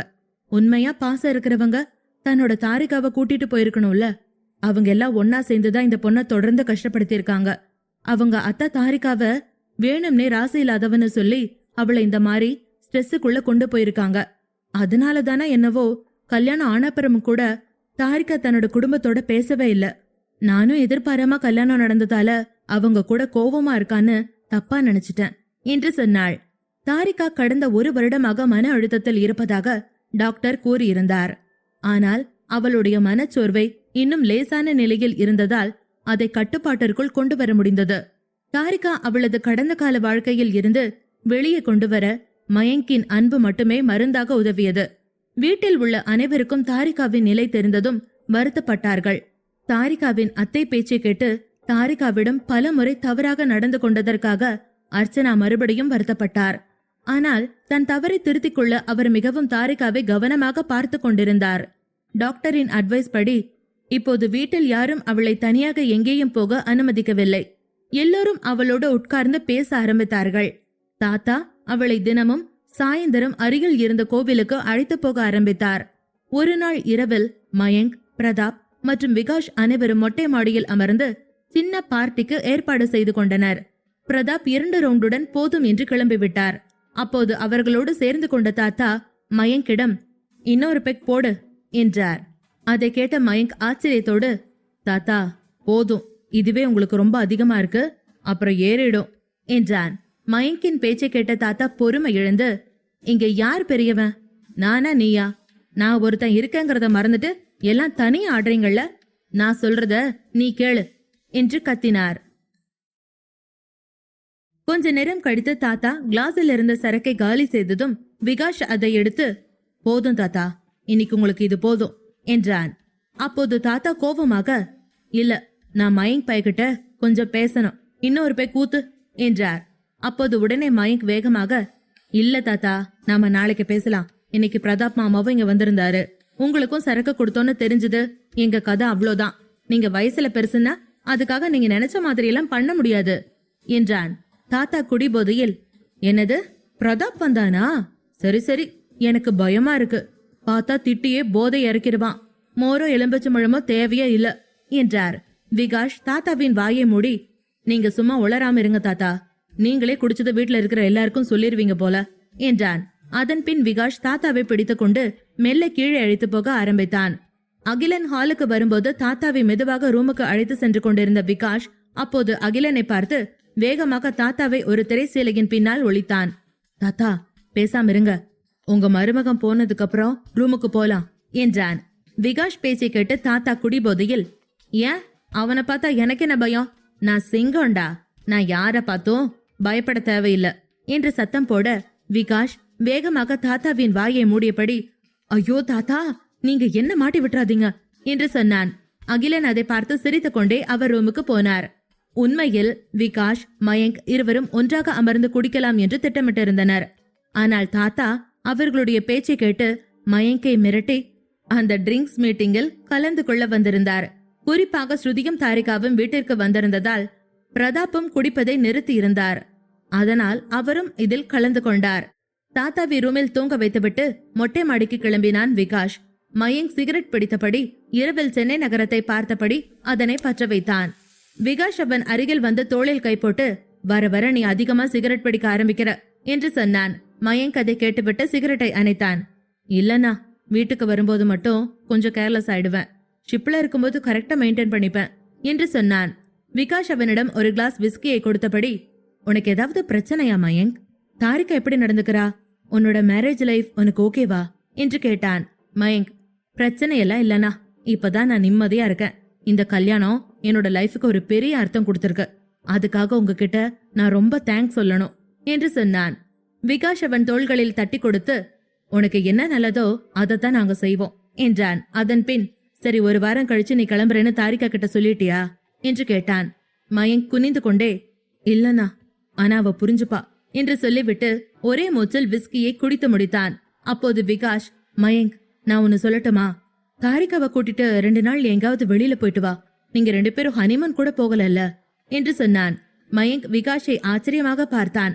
ஆமா மயங்க், ஹில் ஸ்டேஷன் எங்கேயாவது போயிட்டு வா, தாரிகாவுக்கும் கொஞ்சம் நல்லா இருக்கும், அவளை பத்தி நீ இன்னுமே கொஞ்சம் தெரிஞ்சுக்கணும் என்று சொன்னான். அதற்கு மயங்க் இல்லனா, நான் கிளம்ப இன்னும் 1 வாரம் தான் இருக்கு, அது வரைக்கும் நான் உங்க எல்லாத்து கூடயும் இருக்கதான் ஆசைப்படுறேன் என்றான். விகாஷ் மயங்கை பக்கத்தில் இருந்து அழைத்து கொண்டு ஹலோ, 2 நாள் தான் நீ ஹனிமூன் போக போற, மீதி நாளெல்லாம் நீ எங்க கூட தான் இருக்க போற, ஓவரா உருகாம டெஸ்டினேஷனை சூஸ் பண்ணிட்டு கிளம்புற வழி பாரு. நீ மறுபடியும் டியூட்டிக்கு கிளம்புறதுக்குள்ள நீ அவளுக்கு ஒரு நல்ல ஹஸ்பண்டுங்கிறத அவளுக்கு புரியவை என்று சொன்ன விகாஷ், இது ஹஸ்பண்ட் அண்ட் ஒய்ஃபுக்கு கிடைக்கிற அழகான காலம். இந்த பியூட்டிஃபுல் டைமை நீயும் மிஸ் பண்ணிடாத. என்னோட கல்யாண நேரத்துல எங்க அப்பா என்னோட கல்யாணத்துல சந்தோஷமா இல்லைனோ நானும் ஸ்ருதியும் எங்கேயுமே போகல. ஆனா நீயாவது போயிட்டு வாடா என்று சொன்னான். மயங்க் வேகமாக திரும்பி விகாஷை கட்டிப்பிடித்து, அண்ணா அவகிட்ட இருந்து நான் தள்ளி இருக்கிறது எனக்கு ரொம்ப கஷ்டம் என்று மட்டும் சொன்னான். விகாஷ் பதிலுக்கு அவன் முதுகை தட்டி கொடுத்தபடி, இது உண்மைதான் மயங்க், அன்பு எவ்வளவுக்கு எவ்வளவு ஆறுதலா இருக்கோ அதே அளவுக்கு வலியும் கொடுக்குது என்று சொன்னான். இருவரும் கொஞ்ச நேரம் மௌனமாக இருந்தார்கள். பின்னர் இருவரும் விஸ்கி கிளாஸை மீண்டும் காலி செய்தார்கள். பின்னர் விகாஷ் அவன் முதுகில் தட்டி, உன்னை நீ நல்லா ப்ரிப்பேர் பண்ணிக்க. இப்ப கீழே நமக்கு வாச்ச 2 பேரும் நம்மள பரம்பரை குடிகாரன் லெவல்ல ட்ரீட் பண்ணுவாங்க. கண்டதும் சுற்றணுங்கிற மாதிரி நம்ம தலை உள்ள தெரிஞ்சதும் திட்ட தயாரா இருப்பாங்க. சோச் வீட் ரவுடிங்க 2 பேரும் இந்நேரம் வாயில வார்த்தைகளை லோட் பண்ணிட்டு நம்மள சுட்டுத்தல ரெடியா இருப்பாங்க என்று சொல்ல மயங்க் சிரிக்க ஆரம்பித்தான். இருவரும் மொட்டை மாடி கதவை மூடிவிட்டு அவரவர் ரூமுக்கு போனார்கள். அடுத்த நாள் காலையில் மின்மினி தன்னுடைய குழந்தையோடும் ஆரியனோடும் சிதம்பர விலாஸ் மாளிகையின் பிரதான வாசலில் நின்று கொண்டிருந்தாள். கதவு திறந்தவுடன், வெல்கம் ஜூனியர் ஆரியன் என்று குரல் கேட்டது. பின்னாலேயே படபடவென்று கைத்தட்டல் ஓசை கேட்டது. மின்மினியின் கண்கள் ஆச்சரியத்தில் விரிந்தன. வீடு முழுவதும் மஞ்சளும் வெண்மையும் கொண்ட பலூன்களால் அலங்கரிக்கப்பட்டிருந்தது. மின்மினியை பார்த்து சிரித்த ஆரியன், நிவாவும் ஸ்ருதியும் இதற்கு அவனுக்கு உதவினார்கள் என்று சொன்னான். சித்தார்த்தின் குடும்பமும் ஸ்ருதியின் குடும்பமும் சிரித்துக் கொண்டே நின்றார்கள். விகாஷால் அப்போது அங்கு வர முடியவில்லை. அப்போது ஆச்சி 3 பேருக்கும் திருஷ்டி சுத்திவிட்டு உள்ளே வர சொன்னார். இருவரும் குழந்தையோடு வந்ததும் வேகமாக விஜி மின்மினியிடம் வந்து, அக்கா எப்படி இருக்கீங்க என்று கேட்டாள். மின்மினி புன்னகையோடு, நான் இப்ப நல்லா இருக்கேன் என்று சொன்னாள். அதன் பிறகு கல்பனா, என்ன விஜி, இதுக்கு முன்னாடி அவ நல்லா இருந்தது இல்லையா என்ன? என்னமோ பல வருஷம் பார்க்காம இருந்த மாதிரி கேக்குற. 2 மாசம்தான் ஹாஸ்பிட்டல் இருந்திருக்காங்க என்று சொன்னார். அப்போது ஆச்சி கல்பனாவிடம், கல்பனா, மின்மினிய முதல்ல அவ ரூமுக்கு கூட்டிட்டு போ. அவளால ரொம்ப நேரம் நிக்க முடியாது, கொஞ்சம் ரெஸ்ட் எடுக்கட்டும் என்று சொன்னார். கீழே இருந்த ரூம்களில் ஒன்றை நோக்கி மின்மினி போவதை பார்த்த ஆரியன், மினி அங்கெங்க போற என்று கேட்டான். அப்போது அதை கேட்ட சித்தார்த், தலைவா, கொஞ்ச நாளைக்கு மின்மினி இந்த ரூம்ல தான் இருப்பா என்று ஆச்சி சொன்னதை மறுபடியும் சொன்னான். ஆரியன் கடுப்போடு, எதுக்கா என்று கேட்டான். சித்தார்த், நீ என்ன எப்பயும் போல தங்கச்சி மேல உன் ரூம்ல வந்து தங்கவா நினைச்சுக்கிட்டியா என்று கேட்டான். ஆரியன் வேகமாக, ஆமா என்று சொன்னான். சித்தார்த் அவனிடம், அதெல்லாம் அவ்வளோதான் நண்பா, நம்ம ஜூனியர் வந்ததுக்கு அப்புறம் நம்ம படுக்கையெல்லாம் இனிமே தனியா தான் நடக்கும் என்றான். அப்போது ஆரியன், எனக்கு புரிஞ்சிருச்சு, ஆனா நான் அப்படியெல்லாம் இல்ல என்று பாதியில் நிறுத்த சித்தார்த் அவனை பார்த்து, நீங்க கண்ட்ரோலா இருக்கிறதா நினைப்ப, ஆனா உன் பையன் உன்னை விட மாட்டான் என்று சொன்னான். அதை கேட்ட ஆரியன், நான் ஹாஸ்பிட்டல்லே இருந்திருக்கலாம் போல என்றான் ஏக்கமாக. தனக்கு கொடுக்கப்பட்ட புது ரூமுக்குள் நுழைந்ததும் அதுவும் பலூன்களாலும் பொம்மைகளாலும் அலங்கரித்திருப்பதை கண்டாள். நிவா, ஸ்ருதி, இதெல்லாம் நீங்க எப்ப பண்ணீங்க என்று ஆச்சரியத்தோடு கேட்டாள். ஸ்ருதி அதை கேட்டதும், இப்பதான் கொஞ்சம் முன்னாடி என்று சொன்னாள். மின்மினி சிரித்துக் கொண்டே படுக்கையில் தன் குழந்தையை பத்திரமாக வைத்தாள். குழந்தையை சுற்றி மெதுவான சிறிய தலையணைகளை வைத்தாள். குழந்தையை பார்த்த ஸ்ருதி மின்மினியிடம், அவன் நிஜமாவே ஜூனியர் ஆரியன் மாதிரி தாண்டி இருக்கான் என்று சொன்னாள். மின்மினி அதை கேட்டுவிட்டு பெருமையோடு, ஆனா அவன் கண்ணு என்ன மாதிரி இருக்கு என்று சொன்னாள். மின்மினி மகிழ்ச்சியாக இருப்பதை பார்த்து ஸ்ருதியும் நிவாவும் சந்தோஷமாக இருந்தார்கள். மின்மினியை ஸ்ருதி கட்டிப்பிடித்தாள். மின்மினியின் பல வருட ஏக்கம், ஒரு கனவு அன்று ஸ்ருதி கண்முன் நினைவாகி இருக்கிறது. ஆமாம், இன்றைக்கு நம் மின்மினிக்கென்று ஒரு குடும்பம் இருக்கிறது. ஆரியன் அங்கு வரும்போது மின்மினி குழந்தைக்கு பால் கொடுக்க ஆரம்பித்திருந்தாள். ஆரியன் உள்ளே வருவதை பார்த்ததும், ஓகே நாம கிளம்பலாம், நமக்கு இங்க வேலை இல்ல என்று ஸ்ருதி சொன்னாள். அதை கேட்ட மின்மினி, என்னாச்சு என்று குழப்பமாக கேட்க ஸ்ருதி அவள் கன்னங்களை பிடித்து இழுத்து, உன்னை பாத்துக்க வேண்டியவங்க வந்துட்டாங்க, அது மட்டும் இல்லாம எங்க குழந்தைங்களும் எங்களை மிஸ் பண்ணுவாங்க என்று சொன்னாள் ஸ்ருதி. மின்மினி அதை கேட்டுவிட்டு, கரெக்ட் கரெக்ட், நீங்க கிளம்புங்க என்றாள். நிவாசினி வேண்டுமென்றே, ஒரு ஃபார்மாலிட்டிக்கு கூட இருன்னு சொல்ல மாட்டேங்கிறா பாத்தியா, செல்ஃபிஷ் பொண்ணு என்று கிண்டல் செய்தபடி அங்கிருந்து கிளம்பினாள். ஆரியன் மின்மினி அருகில் வந்து, நம்ம வீட்டுக்கு வந்துட்டோம், உனக்கு இப்ப சந்தோஷமா என்று கேட்டான். மின்மினி அவனை பார்த்து, நான் இப்பதான் நிம்மதியா இருக்கேன் ஆரியன் என்றாள். ஆரியன், எனக்கும் சந்தோஷமா தான் இருக்கு. தனித்தனியா இருந்த நீயும் நானும் இப்ப ஒரு குடும்பமா மாற நம்ம பையன்தான் காரணம் என்று சொன்னான். மின்மினி குழந்தையை நெஞ்சோடு அணைத்தபடி ஆரியனின் தோளில் சாய்ந்து கொண்டாள். மறுபக்கம், தாரிகா தாரிகா ப்ளீஸ் எங்கூட வா என்று மயங்கின் குரல் கேட்டது. தாரிகா போர்வைக்குள் இருந்தாள். அப்போது மயங்கும் ரூமுக்கு வந்து கட்டிலில் போர்த்தி கொண்டிருந்த தாரிகாவின் போர்வையை கழற்றி அவளை எடுத்து தன் மடியில் வைத்துக் கொண்டான். தாரிகா முகம் சிவந்து, மயங்க், நான் இன்னும் கொஞ்சம் தூங்கணும் என்று சினுங்க, மயங்க் அதை கேட்டு சிரித்து கொண்டு, சரி, நான் வந்து உன்னை தூங்க அலோ பண்றேன், முதல்ல உன் கண்ணை தர, நான் சொல்ற இடத்த பாரு என்றான். தாரிகா அவன் கண்களை பார்த்தாள். மயங்க் அவளை பார்த்து, கொஞ்சம் அங்க பாரு என்று சைகை செய்தான். அவன் காட்டிய திசையில் பார்த்ததும் மனம் மகிழ்ந்தாள். இருவரும் கொடைக்கானல் அருகில் உள்ள அவிலாஞ்சி என்னும் ஒரு சின்ன கிராமத்திற்கு போய் அங்குள்ள ரிசார்ட்டில் தங்கியிருந்தார்கள். மயங்க் தாரிகாவை ரிசார்ட்டின் பின்புற பகுதிக்கு அழைத்து வந்தான். அங்கிருந்து பார்க்கையில் அந்த இடம் மிகவும் அழகாக இருந்தது. நீல மலைகளும் அதை உரசி போகும் மேகங்களுமாய் அந்த இடமே சொர்க்கமாக இருந்தது. லேசான குளிரும் சாம்பல் நிற மேகங்களும் மிதமான வெளிச்சமும் தாரிகாவின் மனதை இதமாக மாற்றி அவள் உள் மனக்காயங்களை ஆற்றத் தொடங்கின. ஓ மை காட் என்று அவள் கன்னத்தில் கை வைத்து அந்த இடத்தின் அழகை ரசிக்க ஆரம்பித்தாள்.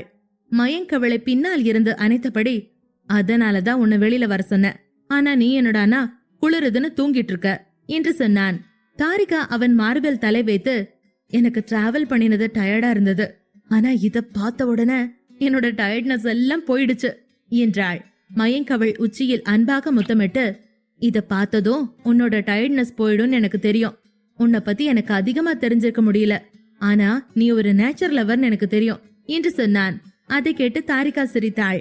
இருவரும் கொஞ்ச நேரம் கழித்து வாக்கிங் செல்லலாம் என்று முடிவு செய்தார்கள். வானிலை குளிர்ச்சியாக இருந்ததால் ஜர்க்கனை அணிந்து கொண்டு மயங்க் தாரிகாவிற்காக காத்திருந்தான். அப்போது தாரிகா குளியல் அறையில் இருந்து வெளியே வந்தாள். வெளிர் நிற ஜீன்ஸுடன் பிங்க் கலர் ஜாக் அணிந்திருந்தாள். அதில் அவள் உண்மையில் டீனேஜ் பெண் போலவே இருந்தாள். தாரிகா தன்னுடைய ஷூக்களை அணிந்து கொண்டு மயங்கை பார்த்து, போலாமா என்று கேட்டாள். மயங்க் சுயநினைவுக்கு வந்து, போலாம் என்றபடி அவள் கையை பிடித்து நடக்க ஆரம்பித்தான்.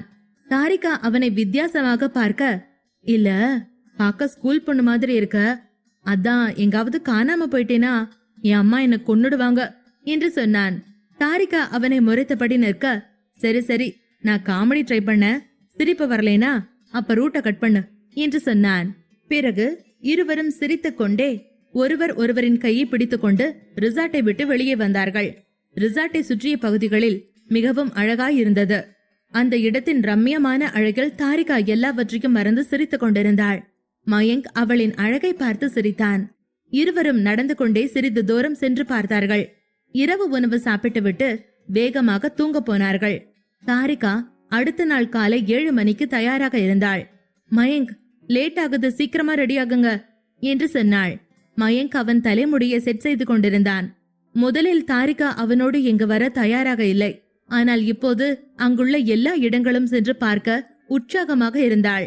காலை 5 மணியிலிருந்து எழுந்து குளித்து கிளம்பி சைட் சீயிங்காக தயாராகி அமர்ந்திருந்தாள்.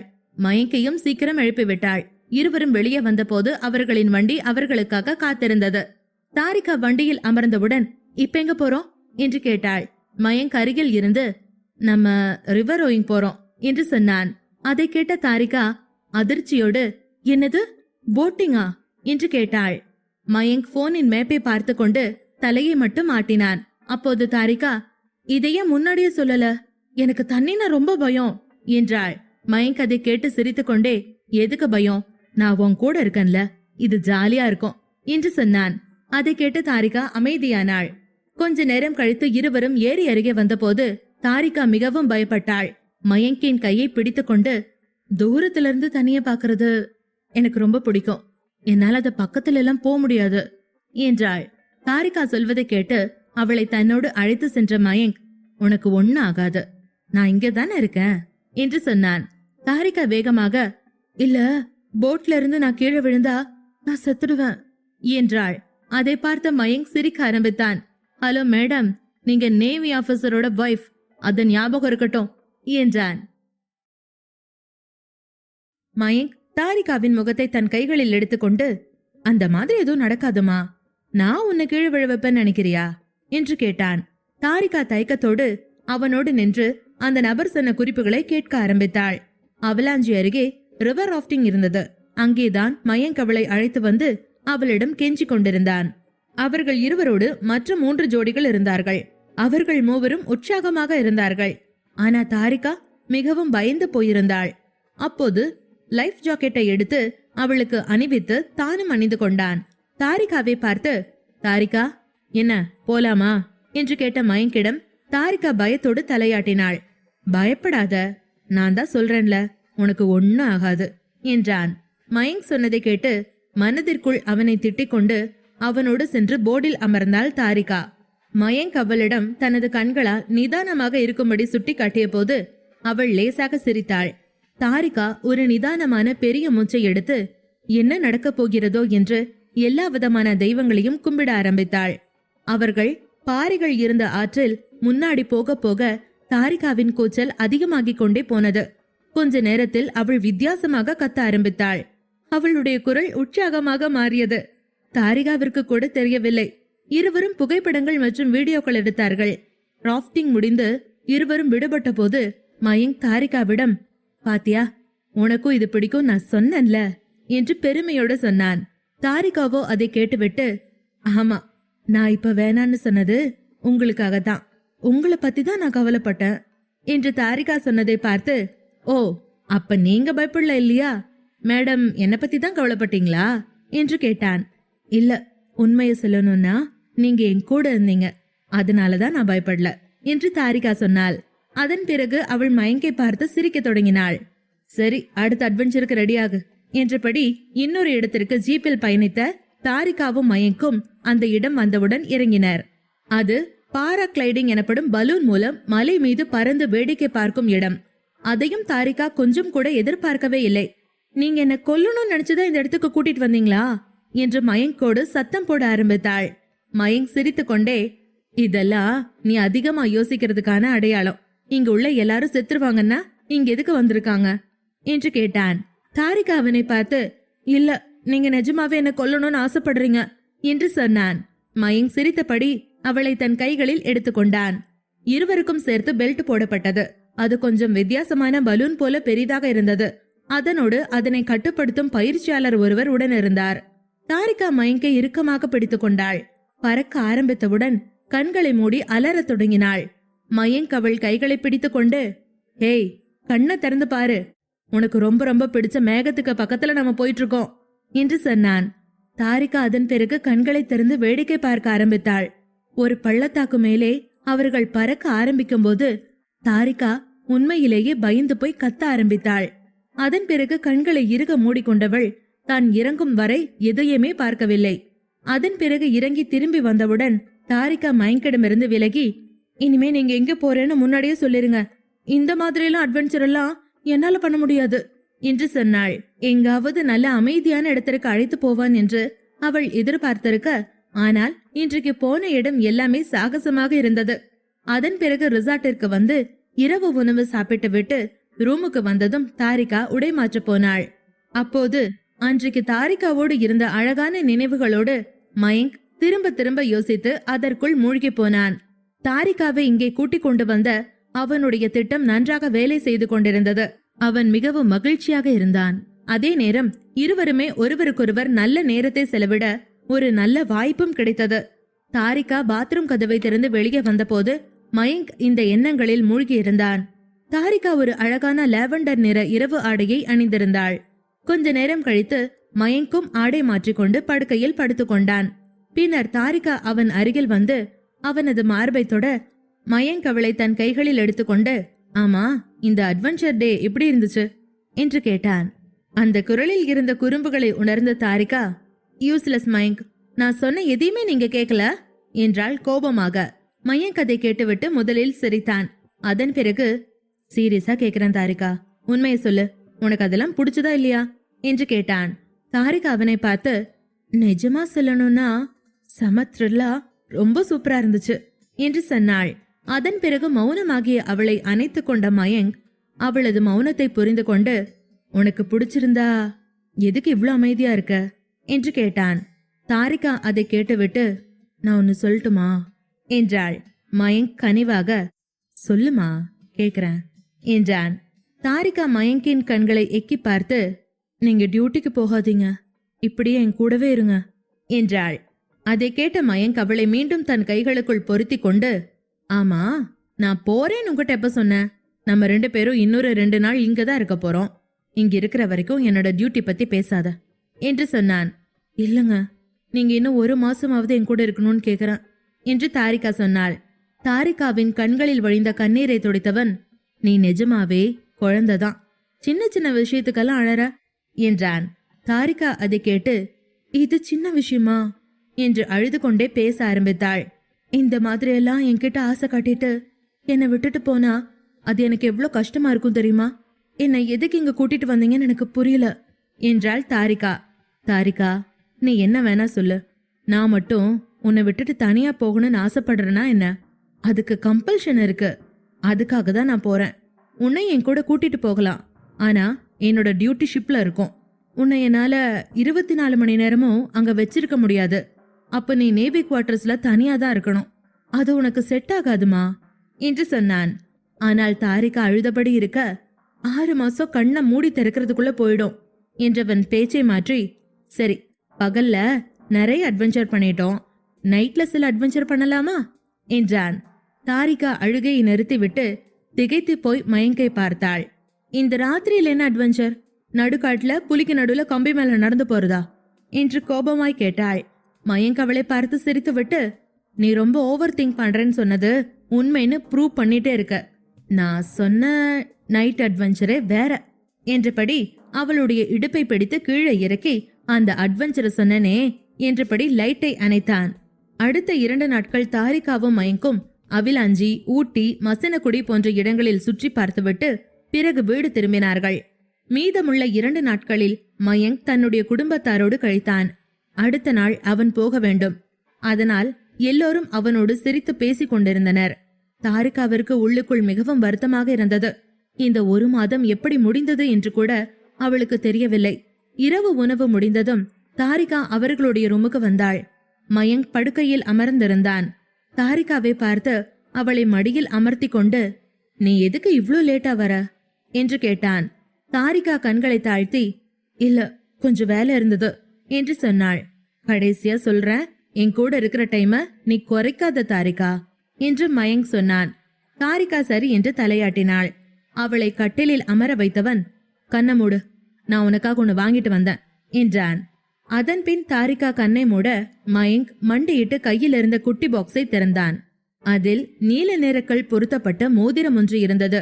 மயங்க் அவள் கையை பிடித்து அந்த விரலில் மோதிரத்தை அணிவித்து, ஐ love you Tarika, I love you so much என்றான். தாரிகா அவன் சொல்வதை கேட்டு அவனுடைய கண்களையும் தன்னுடைய கையையும் மாறி மாறி பார்க்க ஆரம்பித்தாள். மயங்க் காதலோடு, இது நடுக்கடல்ல பகல் நேரத்துல இருக்கிற ப்ளூ கலர், இத பாக்குறப்பெல்லாம் நான் எங்க இருப்பேன்னு உனக்கு ஞாபகம் வரணும். நான் இந்த மோதிரத்தோட நேரத்துல இருக்கிற கடல்ல உன்னோட ஞாபகத்தோட பயணிச்சிட்டு இருப்பேன்னு நீ என்ன நினைச்சுக்கணும் என்றான். தாரிகாவுக்கு அவனிடம் சொல்வதற்கு எந்த வார்த்தையுமே கிடைக்கவில்லை. மயங்க் அவளுடைய நிறமற்ற வாழ்க்கையில் அவனது காதலின் நிறத்தை சேர்த்து அவள் வாழ்வை வானவில் போல மிகவும் அழகாக மாற்றியிருந்தான். இன்னொரு பக்கம் ஆரியன் தன்னுடைய ஐயா மற்றும் மகாதேவனுடன் கோர்ட்டுக்கு வெளியே வந்தான். ஐயா அவனை மகிழ்ச்சியுடன் கட்டிப்பிடித்து, நான் உன்னை நினைச்சு ரொம்ப பெருமைப்படுறேன்டா என்று சொன்னார்.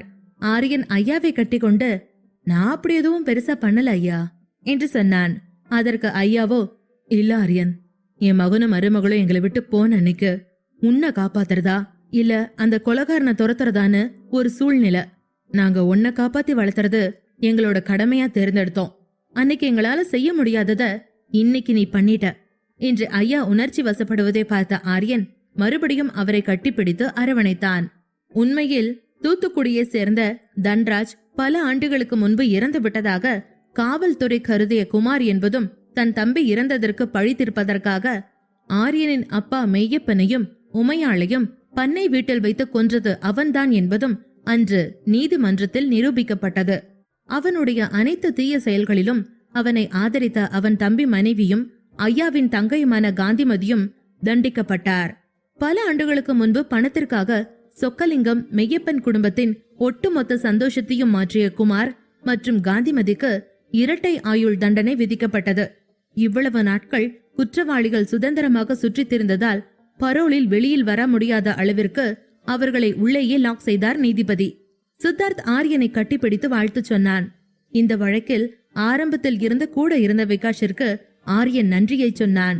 ஆரியனும் ஐயாவும் மறுபடியும் வீட்டிற்கு வந்தபோது ஆச்சி அவர்கள் இருவரையும் பார்த்து, என்ன இன்னைக்கு காலையில இருந்து உங்க 2 பேரையுமே காணோம், என்கிட்ட கூட சொல்லாம அப்படி எங்க போனீங்க?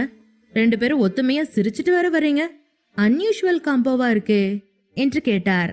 அப்போது ஆரியன், இத பத்தி உங்க புருஷன் உங்ககிட்ட சொன்னா நல்லா இருக்கும், நான் போய் என் பொண்டாட்டிக்கிட்டையும் என் குழந்தைகிட்டையும் சொல்லிட்டு வரேன் என்று சொல்லிவிட்டு மின்மினியின் ரூம் நோக்கி போனான். அவன் போவதை பார்த்த ஆச்சி ஐயாவின் அருகில் நின்று கொண்டு, இங்க பாத்தீங்களா, இந்த புது அப்பாவோட ஆக்டிவிட்டிஸ் எல்லாம் ரொம்ப வித்தியாசமா இருக்கு, என்னென்னமோ பேசுறான் என்றார். அதை பார்த்து ஐயா சத்தமாக சிரித்தார். இன்று அவரால் தன் மகிழ்ச்சியை தாங்கிக் கொள்ள முடியவில்லை. ஆச்சியிடம் தன் மகிழ்ச்சியை பகிர்ந்து கொண்டார். அதை கேட்ட ஆச்சியும் உணர்ச்சி வசப்பட்டார். ரூமுக்குள் வந்த ஆரியன் மின்மினியிடம் விவரத்தை சொன்னான். மின்மினி ஆரியனை கட்டிக்கொண்டு சந்தோஷத்தில் முத்தமிட ஆரம்பித்தாள். அப்போது அவர்களின் குழந்தை அவர்கள் இருவரையும் பார்த்து சிரித்தது. மயங்க் நேவிக்கு போய்விட்டான். ஆனால் தாரிகா அவனுடன் தொடர்ந்து தொலைபேசியில் பேசிக் கொண்டிருந்தாள். தாரிகா முன்போல அமைதியாக இல்லாமல் வீட்டில் உள்ள அனைவரோடும் பழகி இப்போது படிப்பில் மும்முரமாக இருக்க ஆரம்பித்தாள். ஆரியனின் அடம் தாங்காமல் சில வாரங்களுக்கு பிறகு மின்மினி மீண்டும் ஆரியனுடைய ரூமுக்கு போய்விட்டாள். அன்று அவர்களுடைய மகனுக்கு பெயர் சுட்டும் விழா நடைபெற்றது. ஐயா ஆரியன் மின்மினி குழந்தைக்கு அத்வைத் என்ற பெயரை வைத்தார். அத்வைத் ஆரியன் என்று 3 முறை அவன் காதில் அழைத்தார். ஆரியன் மற்றும் மின்மினி இருவருக்கும் அந்த பெயர் பிடித்திருந்தது. அத்வைதம் என்றால் இரண்டும் ஒன்றுதான் என்று அர்த்தம். மின்மினியும் ஆரியனும் அவர்கள் காதலால் இணைந்து ஒரு உயிரை உருவாக்கி இருந்தார்கள். அதனால் அந்த பெயர் அவனுக்கு பொருத்தமாக இருந்தது. வீட்டில் உள்ள எல்லோருக்கும் அன்று இனிப்பு வழங்கப்பட்டது. மொத்த குடும்பத்தின் சந்தோஷமும் தித்திப்பாய் ஒவ்வொருவர் நாவிலும் திகட்ட திகட்ட இறங்கியது. தித்திக்கதை கதைக்கு இவ்வளவு நாட்கள் ஆதரவளித்த எல்லோருக்கும் நன்றி. இந்த காதல் பயணம் இன்னும் சில அத்தியாயங்களுக்கு பிறகு முடிவடைய போகிறது. இந்த கதை உங்களுக்கு எதனால் பிடித்திருந்தது என்று கமெண்ட் பாக்ஸில் சொல்லுங்கள். ஆனால் உங்களுக்கும் எனக்குமான பயணம் ஒரு எழுத்தாளராக இத்தோடு முடியவில்லை. அடுத்து விரைவிலேயே மற்றொரு கதையில் உங்களை சந்திக்கிறேன். இப்போது உங்களுக்கான இன்னொரு காதல் கதையை நான் இங்கு சொல்ல வருகிறேன். ரகசிய சிநேகிதனே என்ற மற்றொரு காதல் கதையை உங்கள் பாக்கெட் எஃப்எம்மில் கேட்டு மகிழுங்கள். 6 மாதங்கள் கழிந்திருந்தது. ஆரியன், விகாஷ், சித்தார்த் மூவரும் கோவா விமான நிலையத்திற்கு வெளியே நின்று கொண்டிருந்தார்கள்.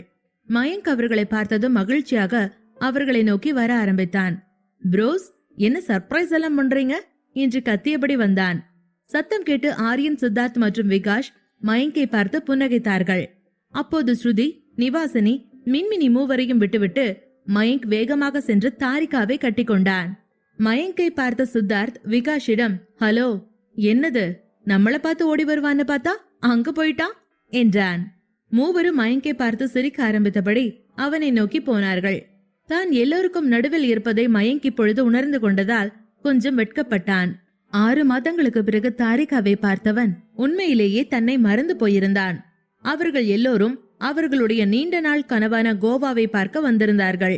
மின்மினி ஆரியனிடம், நாம் ஒரு சாதாரண ஜோடி போல பழக வேண்டும் என்று இன்னொரு கண்டிஷன் போட்டிருந்தாள். ஆரியன் முதன்முறையாக பாடிகார்ட்ஸ் இல்லாமல் அவர்கள் அனைவரோடும் வந்திருந்தான். நால்வரும் அவரவர் வண்டியில் அமர்ந்து ஹோட்டலுக்கு புறப்பட்டனர். ஆரியன் மடியில் குக்குவுடன் விளையாடி கொண்டிருப்பதை பார்த்த மின்மினி, ஆரியன், இது நம்ம குழந்தைக்கு ஃபர்ஸ்ட் டிராவல், குழந்தை எவ்வளவு ஹாப்பியா இருக்கு பாருங்க என்று சொன்னாள். அதை கேட்ட ஆரியன் குக்குவின் கன்னத்தில் முத்தமிட்டு, அப்பாவும் மகனும் கோவா ட்ரிப்னா ஜாலியா தான் இருப்பாங்க, அப்பா மாதிரியே இருக்கடா நீ என்றான். குக்குவிற்கு 7 மாதங்கள் ஆகியிருந்தன. இப்போது வா போ என்றுதான் பேச ஆரம்பிக்கிறான். இது அனைத்தும் அவனுக்கு பிடித்த வார்த்தைகள். ஆரியனையும் மின்மினியையும் இந்த வார்த்தைகளால் தான் அவன் அழைத்தான். முதலில் அன்று ஓய்வெடுத்துவிட்டு அடுத்த நாளிலிருந்து சுற்றி பார்க்கலாம் என்று எல்லோரும் முடிவு செய்திருந்தார்கள். சித்தார்த் மற்றும் நிவாசினியின் ரூமில் ஒரு வித்தியாசமான நடவடிக்கை இருந்தது. அபி அங்கும் இங்கும் ஓடிக்கொண்டிருந்தான். ரூம் முழுவதும் சித்தார்த்தும் நிவாசினியும் அவனோடு விளையாடி கொண்டிருந்தனர். அபிக்கு ஏறக்குறைய 1.5 வயது இருக்கும். இப்பொழுது அவன் நன்றாக நடக்க கற்றுக்கொண்டான். அதே சமயம் விகாஷ் தன்னுடைய இளவரசியான ஆத்யாவுடன் ரூமில் தூங்கிக் கொண்டிருந்தான். ஸ்ருதி இன்னமும் தூங்காமல் தன் மகனை பார்த்து கொண்டிருந்தாள். 2 குழந்தைகளுக்கும் 9 மாதங்கள் ஆகியிருந்தன. ருத்ரா கூட இப்பொழுது கொஞ்சம் நடக்க ஆரம்பித்திருந்தான். ஸ்ருதி ருத்ராவை கட்டுப்படுத்த முடியாமல் விகாஷை எழுப்பி, உங்க பொண்ணு கூட தூங்குறீங்களா? நான் இங்க முழிச்சிட்டு இருக்கேன், நீங்க 2 பேரும் ரெஸ்ட் எடுக்கிறீங்களா என்று பொறாமையாக கேட்டாள். விகாஷ், என் பிரின்சஸ் தூங்கிட்டா, நானும் தூங்கணும்ல. இந்த ஜென்டில்மேன் தூங்கலைனா நீயும் தூங்க கூடாதுன்னு என்னையும் தூங்க விட மாட்டியா? உனக்கு பிடிச்ச உன் பையனை நீயே பாத்துக்க என்று சொல்லிவிட்டு விகாஷ் மீண்டும் தூங்க ஆரம்பித்தான். எப்படியோ இரவு கடந்து விடியற்காலை வந்தவுடன் அனைவரும் வாக்கிங் செல்ல ஆரம்பித்தார்கள். சூரிய ஒளியை தடுக்க பெரிய தொப்பி மற்றும் சன்கிளாஸ்களுடன் மிடி போன்ற ஆடைகளை பெண்கள் 4 அணிந்திருந்தார்கள். இதில் சித்தார்த், ஆரியன், மைக் மற்றும் விகாஷ் கோவாவிற்கே உரிய பூ போட்ட ஷர்ட் ட்ரவுசருடன் அனைவரும் கடற்கரைக்கு செல்ல ஆரம்பித்தனர். கடற்கரையை அடைந்த பிறகு 4 ஆண்களும் ஒருவருக்கொருவர் தங்களுக்கு பிடித்தமான ட்ரிங்க்ஸை எடுத்துக்கொண்டு குடிக்க ஆரம்பித்தார்கள். அதே நேரத்தில் பெண்கள் தங்களுடைய குழந்தைகளை பார்த்து கொள்ள சித்தார்த் கண்களை 4 பக்கமும் சுழல விட்டபடி, கோவா கோவா தாண்டா, பார்க்கவே எவ்வளவு குளுகுளுன்னு ரொம்ப கிரீனிஷா இருக்கு என்று சொன்னான். விகாஷ் சித்தார்த் கண்கள் போகும் திசையை பார்த்தான். அங்கே பிகினியில் சுற்றித் திரிந்த பெண்களை காட்டி அவன் பேசியதை கண்டு விகாஷ் வேகமாக, என்னம்மா நிவா, என்ன வேணும் என்று கேட்டான். சித்தார்த் பயத்தோடு திரும்பி, நிவாஷினியா எங்க, நிவா எங்க என்று பதறினான். அதை பார்த்து விகாஷ் சிரிக்க ஆரம்பிக்க சித்தார்த் அவனை நோக்கி பாய்ந்தான். அவனிடமிருந்து தப்பிக்க விகாஷ் வேகமாக எழுந்து ஓடினான். அதே சமயம் மயங்க் தாரிகாவை எல்லோரிடமிருந்தும் பிரித்து அழைத்து கொண்டு இன்னொரு பக்கம் போனான். இருவருக்கும் 1 மாதத்திற்கு முன்புதான் முதல் திருமண ஆண்டு விழா நடந்தது. ஆனால் மயங்கால் அதற்கு கூட வர முடியவில்லை. அதனால் இருவருமே அதை கொண்டாட முடியாமல் இருந்தார்கள். மயங்க் தாரிகாவை தண்ணீருக்குள் தள்ள தள்ள இருவரும் கொஞ்ச தூரம் தனியாக போயிருந்தார்கள். தாரிகா சினுங்கியபடி, நீங்க ரொம்ப மோசம் என்று அழ ஆரம்பித்த போது மயங்க் வேகமாக அவளிடம் வந்தான். தாரிகா சிரித்துக் கொண்டே தண்ணீருக்குள் மயங்கை பிடித்து தள்ளிவிட்டு வேகமாக வெளியே வந்தாள். மயங்க் நீருக்குள் இருந்து எழுந்து, தாரு, நீ ரொம்ப ரொம்ப அறிவாளி ஆயிட்ட போல, என்னையே ஏமாத்துறியா என்று கேட்டபடி தாரிகாவை தன் கைகளில் தூக்கி கொண்டு மறுபடியும் தண்ணீருக்குள் தூக்கி போட்டான். இன்னொரு பக்கம் ஆரியன் குக்குவை வைத்துக் கொண்டிருந்த மின்மினியை அடைந்தான். ஆரியனை பார்த்ததும் குக்கு திடீரென்று கண் கைகளை அசைத்து சிரிக்க ஆரம்பித்தான். மின்மினி சிரித்தபடி, 24 மணி நேரமும் உன் கூட நான் இருக்கேன், ஆனா உங்க அப்பா வந்தாதான் நீ சந்தோஷமா இருக்கல்ல என்று டிபிக்கல் அம்மாவாக மாறி பொறுமினாள். அதன் பின் ஆரியனை பார்த்த மின்மினி, ஆமா, கோவால பார்க்க வேண்டிய விஷயங்கள் நிறைய இருக்குன்னு டபுள் மீனிங்ல பேசிட்டு இருந்தீங்களே, எதையும் பார்க்கலையா? உங்க பையனை பார்க்க வந்துட்டீங்க என்று கேட்டாள். ஆரியன் புன்னகைத்தபடி, இல்லம்மா, நான் உன் பையனை பார்க்க வரல, உன்னை பார்க்க வந்தேன். உன்கிட்ட பார்த்து ரசிக்க இன்னுமே 1000 விஷயங்கள் புதுசு புதுசா இருக்கு என்றான். மின்மினி அதை கேட்டு வெட்கத்தோடு அவன் மார்பில் முகத்தை மறைத்தாள். அப்போது குக்கு அழ ஆரம்பித்தான். ஒருவேளை தன்னுடைய அப்பாவும் அம்மாவும் தன்னை கண்டுகொள்ளாமல் போவது அவனுக்கு பிடிக்காமல் இருக்கலாம். அவனுடைய சத்தம் கேட்டு இருவரும் வேகமாக எழுந்திருக்க மின்மினி அவனை தன் மடியில் அமர்த்தி கொண்டு சமாதானம் செய்தாள். எங்க காதலுக்கு ஒரிஜினல் வில்லனே நீதாண்டா. எப்ப உங்க அம்மா பக்கத்துல போனாலும் அழுது ஊற கூட்டி என எல்லார்கிட்டையும் காட்டி கொடுக்கறல்ல என்று செல்லமாக பிள்ளையின் கன்னத்தை தட்டினான். மின்மினி, எதுக்கு பிள்ளை திட்டுறீங்க? அவன் பாவம் என்று சொன்னபடி அவன் உச்சியில் முத்தமிட்டாள். 6 வருடங்கள் கழிந்திருந்தது. அப்போது அத்வைத் ஏறக்குறைய 6 வயது குழந்தை. தோட்டத்தில் அங்கும் இங்கும் ஓடிக்கொண்டிருந்த போது அவனுடைய அம்மா, குக்கு ஸ்டாப் பண்ணு, ஓடாத, எனக்கு டயர்டா இருக்கு என்று சொன்னாள். இல்ல, எனக்கு ஸ்வெட்டர் வேண்டாம், நான் உன்கிட்ட வரமாட்டேன் என்று சொல்லிக்கொண்டே பெரிய தாத்தாவிடம் ஓடினான் அத்வைத். குழந்தையை மடியில் வைத்துக் கொண்ட ஐயா, ஏன் குக்கு அப்படி எங்க ஓடுற என்று கேட்டார். பெரிய தாத்தா, நான் அம்மா கிட்ட இருந்து ஓடுறேன், தயவு செஞ்சு நான் ஒழிச்சு வைங்க என்று சொன்னான். குழந்தை எதுவும் பேசுவதற்குள் மின்மினி அங்கே வந்து, குக்கு, நீ ரொம்ப பேட் பாய் ஆயிட்ட, எப்ப இருந்து உன்னை நான் கூப்பிட்டுக்கிட்டே இருக்கேன் என்று சொன்னாள். ஐயா மினியை பார்த்து, இந்த மாதிரி நேரத்துல நீ இப்படி ஓடக்கூடாதுமா என்று சொல்லிவிட்டு குக்குவை மீண்டும் மடியில் அமர்த்தினார் ஐயா. அப்போது மின்மினி, சாரி ஐயா, அத நான் மறந்துட்டேன். இன்னைக்கு அவன் ரொம்ப பிடிவாதம் பிடிக்கிறான், யார் சொன்னாலும் கேட்க மாட்டேங்கிறான். இந்த குளிர்ல ஸ்வெட்டர் போடாம எப்படி ஓடிட்டு இருக்கான் பாருங்க என்று சொன்னாள். அதை கேட்ட குக்கு வேகமாக தன்னுடைய பெரிய தாத்தாவின் கழுத்தில் முகத்தை மறைத்து கொண்டு, இல்ல தாத்தா, அம்மா பொய் சொல்றாங்க என்று சொன்னான். அதை கேட்ட மின்மினியின் கண்கள் திகைப்போடு விரிந்து, அம்மா பொய் சொல்றேன்னு சொல்றியா என்று கேட்டாள். அவன் ஆமாம் என்று தலையை மேலும் கீழுமாக ஆட்டினான். அதை பார்த்த ஐயாவும் அவனுடைய சேட்டைகளைக் கண்டு சிரிக்க ஆரம்பித்தார். அப்போது கல்பனா அங்கே வந்து, மின்மினி, ஆரியன் தம்பி உங்களை போன்ல கூப்பிடுறாரு என்று சொன்னார். நீ போய் பேசிட்டுருமா, நான் குக்குக்கு ஸ்வெட்டர் போட்டு விடுறேன் என்று ஐயா சொல்ல, ஐயாவிடம் ஸ்வெட்டரை கொடுத்துவிட்டு போன் பேச போனாள் மின்மினி. இன்னொரு பக்கம் விகாஷ் குடும்பம் கவலையாக ஹாஸ்பிட்டலில் அமர்ந்திருந்தார்கள். அப்போது சிவானி சர்ஜரி அறையில் இருந்து வெளியே வந்து விகாஷிடம், கங்க்ராட்ஸ் டா, இட்ஸ் a பாய் என்று சொன்னாள். அதை கேட்ட விகாஷ் அர்ச்சனாவின் மடியில் இருந்த 3 வயது பெண்ணை வேகமாக எடுத்துக்கொண்டு, இஷாமா, உனக்கு தம்பி வந்துட்டான் என்று சொன்னான். அர்ச்சனா, நான் மறுபடியும் பாட்டி ஆயிட்டேன் என்று சொன்னார். அதன் பிறகு பிரதாப்பும் அகிலனும் சேர்ந்து, நாங்களும் தான் செகண்ட் டைம் தாத்தா ஆயிட்டோம் என்று சொன்னார்கள். வர வர என்னை விட்டுட்டு தனியா சந்தோஷப்படுறீங்கன்னு நினைக்கிறேன் என்று ஒரு குரல் கேட்டது. அங்கே மனு நின்றிருந்தாள். இந்த 6 வருடங்களில் நிறைய மாறிவிட்டது. மனு முன்பை விட அழகாக இருந்தாள். அவள் டாக்டராக மாறியிருந்தாள். இது அவளுடைய கடைசி ஆண்டு MBBS. அதே சமயம் ஸ்ருதி இப்பொழுது கல்லூரியில் பேராசிரியராகவும் இருந்தாள். விகாஷ் டிரான்ஸ்பர் ஆகி பதவி உயர்வும் பெற்றிருந்தான். தாத்தா முன்பை விட இப்பொழுது வாழ்த்தனம் செய்து கொண்டிருந்தார். இப்போது அவர் உடல்நிலை மட்டும் சற்று சரியில்லாமல் இருந்தது. மனுவும் அர்ச்சனாவும் விகாஷும் தூங்கிக் கொண்டிருந்த குழந்தை அருகே நின்றனர். மனு கொஞ்ச நேர யோசனைக்கு பிறகு, ஆமா, இவன் கண்ணு யார் கண்ணு மாதிரி இருக்கும்? அண்ணன மாதிரி கருப்பா இருக்குமா, இல்ல அண்ணிய மாதிரி ப்ளூ கலர்ல இருக்குமா என்று கேட்க, அப்போது அர்ச்சனா, அது உன் மருமகன் கண்ணை திறந்து பார்த்தாதான் தெரியும் என்றாள். மயங்க் விமான நிலையத்தில் இருந்து வேகமாக ஓடி ஹாஸ்பிட்டலுக்கு போனான். விகாஷ் அவனை அணைத்து கொண்டு, எல்லாரும் நல்லா இருக்காங்க, தேவையில்லாம ஓவரா சீன் போடாத என்றான். மயங்க் ஆச்சரியத்தோடு விகாஷை பார்த்து, இந்த தடவை பையன்தானே என்று கேட்டான். விகாஷ் புன்னகைத்தபடி, ஆமாண்டா நேவி ஆபீசர், நம்ம நாட்டுக்கு சேவை செய்ய ஆளுக்கு ஒரு பையன் வந்தாச்சு என்றான். மயங்க் வேகமாக உடைக்கவசம் மாற்றி கைகளை சுத்தம் செய்து குழந்தைக்கு அருகே போனான். சாரிடா தம்பி, பிளைட் கொஞ்சம் லேட் ஆயிடுச்சு, அதுக்குள்ள நீ பிறந்துட்ட என்றபடி அதன் பிறகு தாரிகாவின் அருகில் வந்து குனிந்து அவள் கையை எடுத்து தன் கண்களுக்குள் வைத்தபடி, சாரிமா, என் மேல கோவமா என்றான். தாரிகா எதுவும் பேசாமல் இருந்தாள். நான் எவ்வளவு கஷ்டப்பட்டு உன்னை பார்க்க வந்திருக்கேன் தெரியுமா, கொஞ்சம் கருணை காட்டு என்று சொன்னான். அதை கேட்ட தாரிகா புன்னகையோடு கண்களை மூடினாள். மயங்க் குழந்தையை மெதுவாக வருடியபடி, அப்பா உனக்கும் அம்மாக்கும் ஒரு நல்ல செய்தியோட வந்திருக்கேன். நீ பிறந்த நேரம் அப்பா இனிமே உன்னை விட்டு எங்கேயும் போமாட்டேன், உங்க அம்மா அக்கா கூடவே தான் இருப்பேன் என்று சொன்னான்.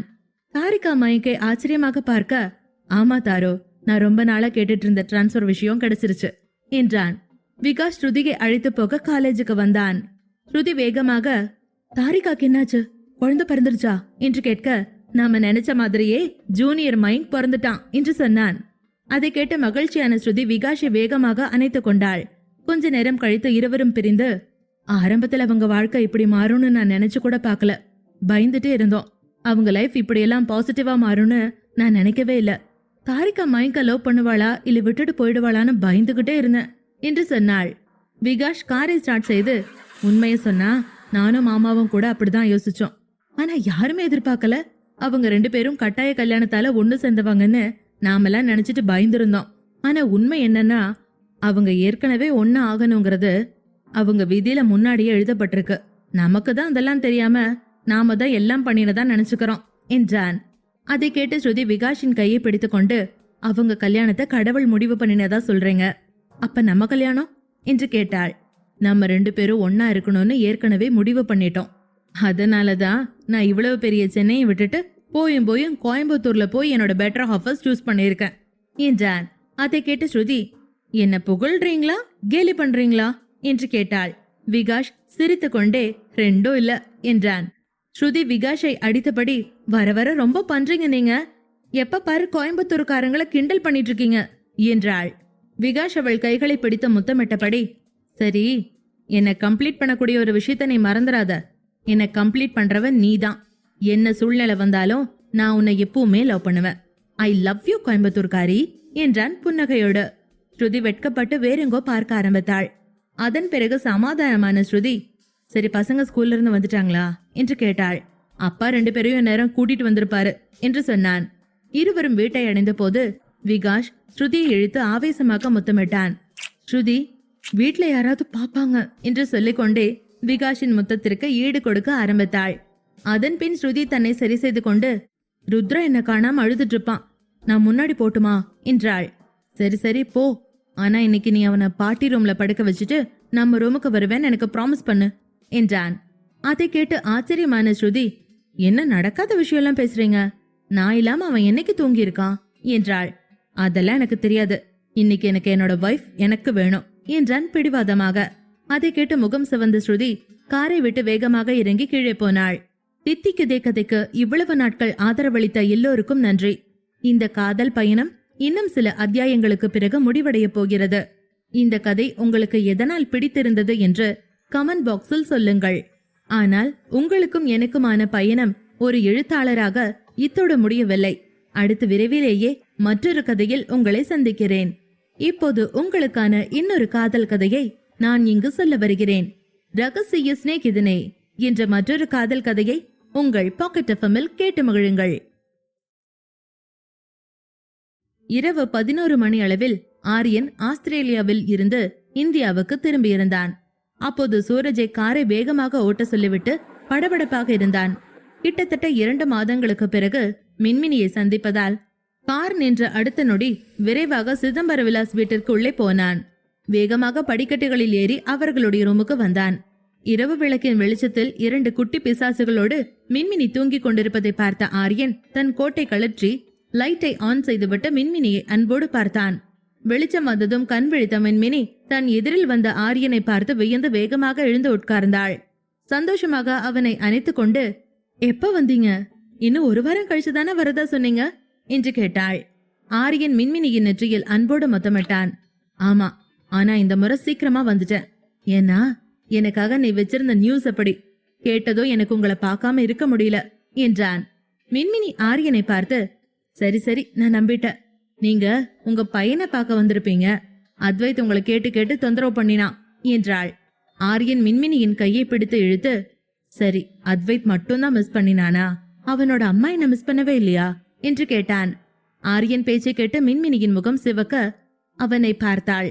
ஆரியன் வேகமாக அவள் 2 கன்னங்களிலும் மாறி மாறி முத்தமிட்டு, 2 குழந்தை பிறந்துருச்சு, இன்னுமா நீ இந்த வெக்கத்தை விட மாட்டேங்கிற என்று சொல்ல மின்மினி, சரி சரி போது விடுங்க, குழந்தைங்க இருக்காங்க என்று சொன்னாள்.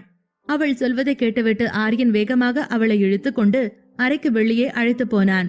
மினி, எங்க கூட்டிட்டு போறீங்க ஆரியன் என்று கேட்க, உன்னோட ரூமுக்கு தான், அங்கதான் வில்லன்கள் தொந்தரவே இருக்காது என்று சொல்லிக்கொண்டே மின்மினியை அவளுடைய ரூமுக்கு அழைத்து வந்தான். ஒரு காலால் கதவை மூடிவிட்டு மின்மினிக்கு வாய்ப்பு கொடுக்காமல் அவனுடைய உதடுகளை அவள் இதழ்களோடு இணைத்து முத்தமிட ஆரம்பித்தான். மின்மினி ஆரியனை தடுக்க, ஆனால் அவன் சம்மதிக்கவில்லை. முத்தமிடும்போது மின்மினியின் நைட்டியை அவளிடமிருந்து பிரிக்க முயற்சிக்க, அப்போது அது கிழிந்தது. மின்மினி அதற்கு மேலும் ஆரியனை தொந்தரவு செய்யாமல் ஆரியனிடம் தன்னை ஒப்படைத்தாள். அவனும் மகிழ்ச்சியாக, நான் உன்னை ரொம்ப மிஸ் பண்ணினேன் என்றான்.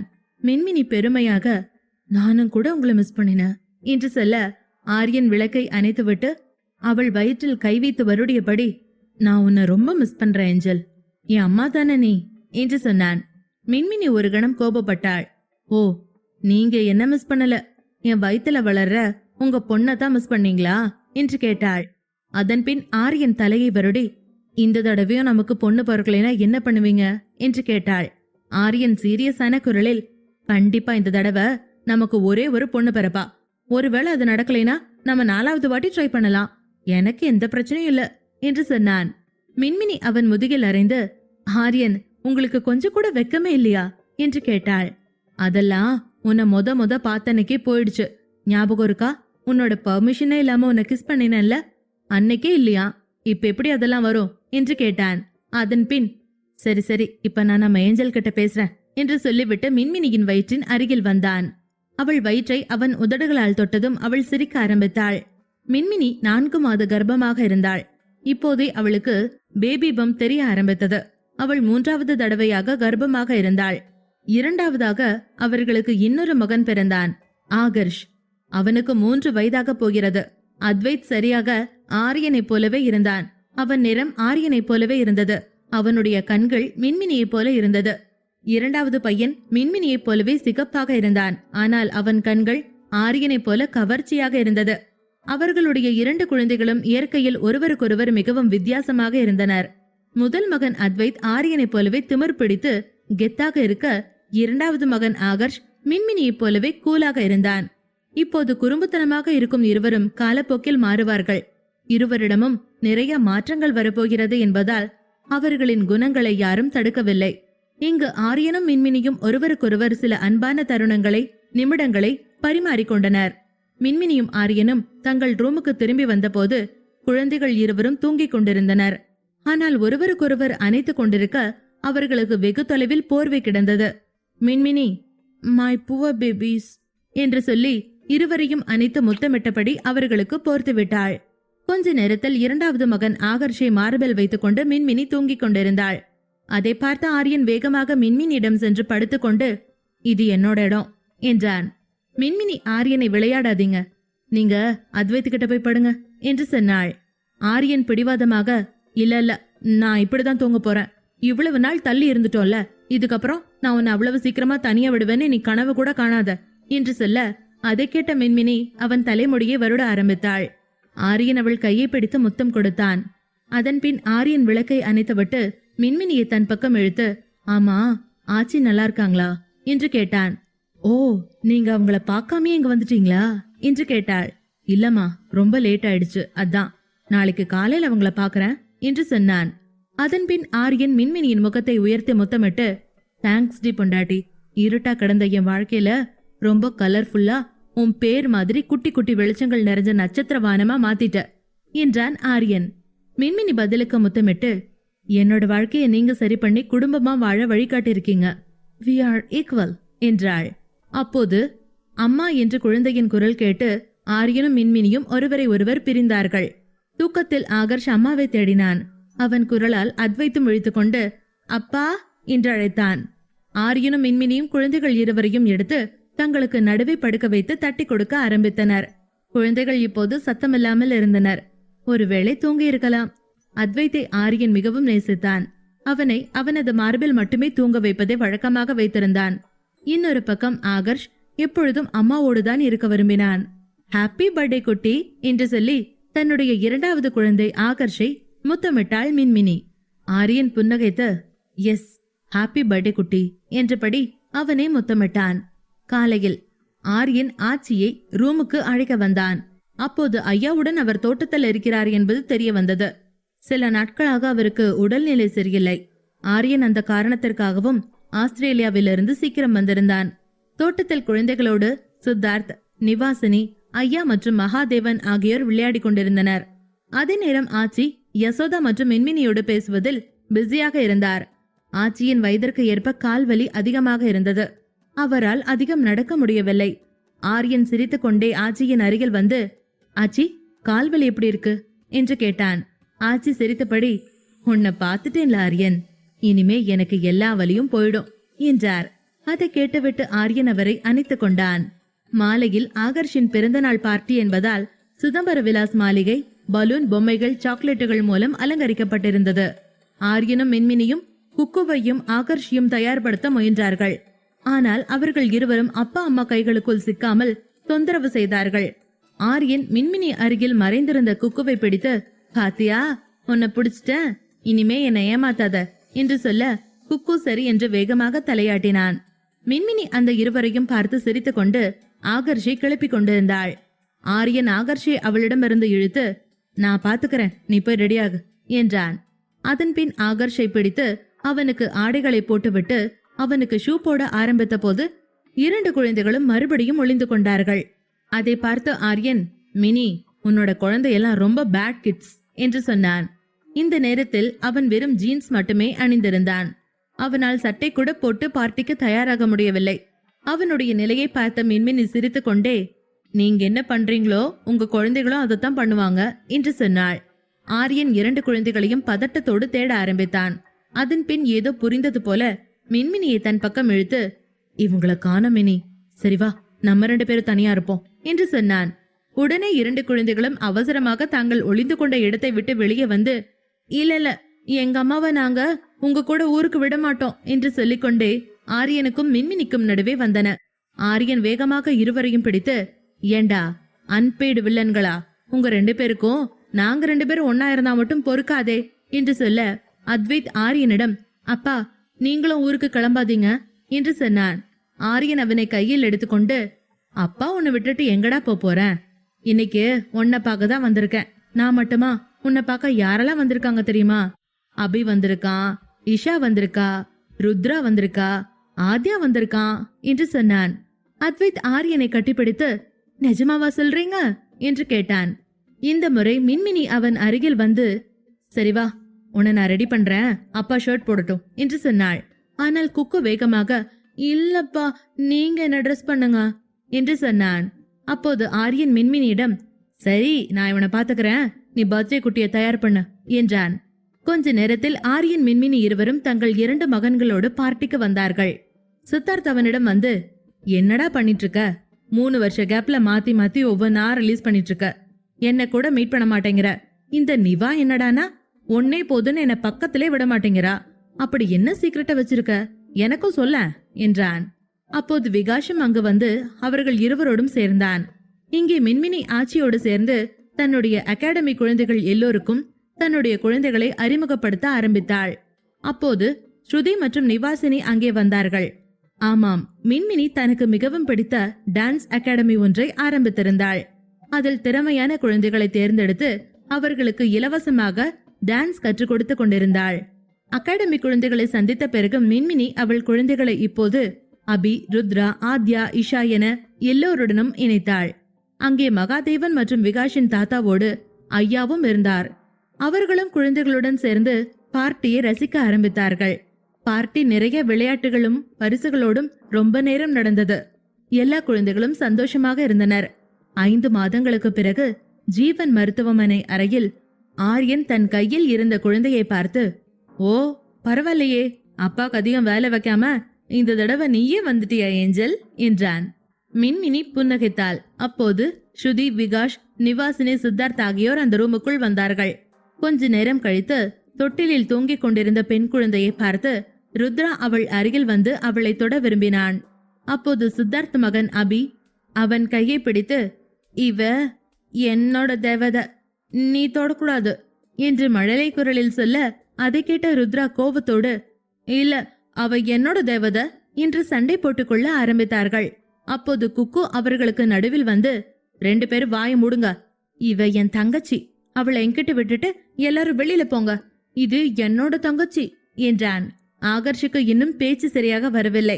ஆனால் அண்ணன் அத்வைத் பக்கம் போய் பாப்பாவின் தொட்டிலில் இன்னொரு பக்கத்தில் போய் நின்றான். அந்த மூவரின் சத்தம் கேட்டு அனைவரின் கவனமும் அவர்கள் மீது திரும்பியது. அனைவரும் சிரிக்க ஆரம்பித்தனர். மின்மினி மற்றும் ஆரியனுக்கு மகள் பிறந்ததில் ஐயா மற்றும் ஆச்சி இருவரும் மிகவும் மகிழ்ச்சி அடைந்தனர். அவர்களுடைய மெய்யப்பனும் உமையாளும் மெய்யப்பன் தம்பியும் மீண்டும் பிறந்து வந்ததாக அவர்கள் நம்பினார்கள். அவர்களுடைய குடும்பம் இப்பொழுது உண்மையிலேயே முழுமையாக இருந்தது. பல சதாப்தங்கள் சோகங்களால் சூழ்ந்திருந்த சிதம்பர விலாஸ் மாளிகை இப்போது குழந்தைகளின் சப்தத்தால் தன் மீது சந்தோஷத்தை போர்த்தி கொண்டது. தித்திக்கதை கதைக்கு இவ்வளவு நாட்கள் ஆதரவளித்த எல்லோருக்கும் நன்றி. இந்த கதை உங்களுக்கு எதனால் பிடித்திருந்தது என்று கமெண்ட் பாக்ஸில் சொல்லுங்கள். ஆனால் உங்களுக்கும் எனக்குமான பயணம் ஒரு எழுத்தாளராக இத்தோடு முடியவில்லை. அடுத்து விரைவிலேயே மற்றொரு கதையில் உங்களை சந்திக்கிறேன். இப்பொழுது உங்களுக்கான இன்னொரு காதல் கதையை நான் இங்கு சொல்ல வருகிறேன். ரகசிய சிநேகிதனே என்கிற மற்றொரு காதல் கதையை உங்கள் பாக்கெட் எஃப்எம்மில் கேட்டு மகிழுங்கள்.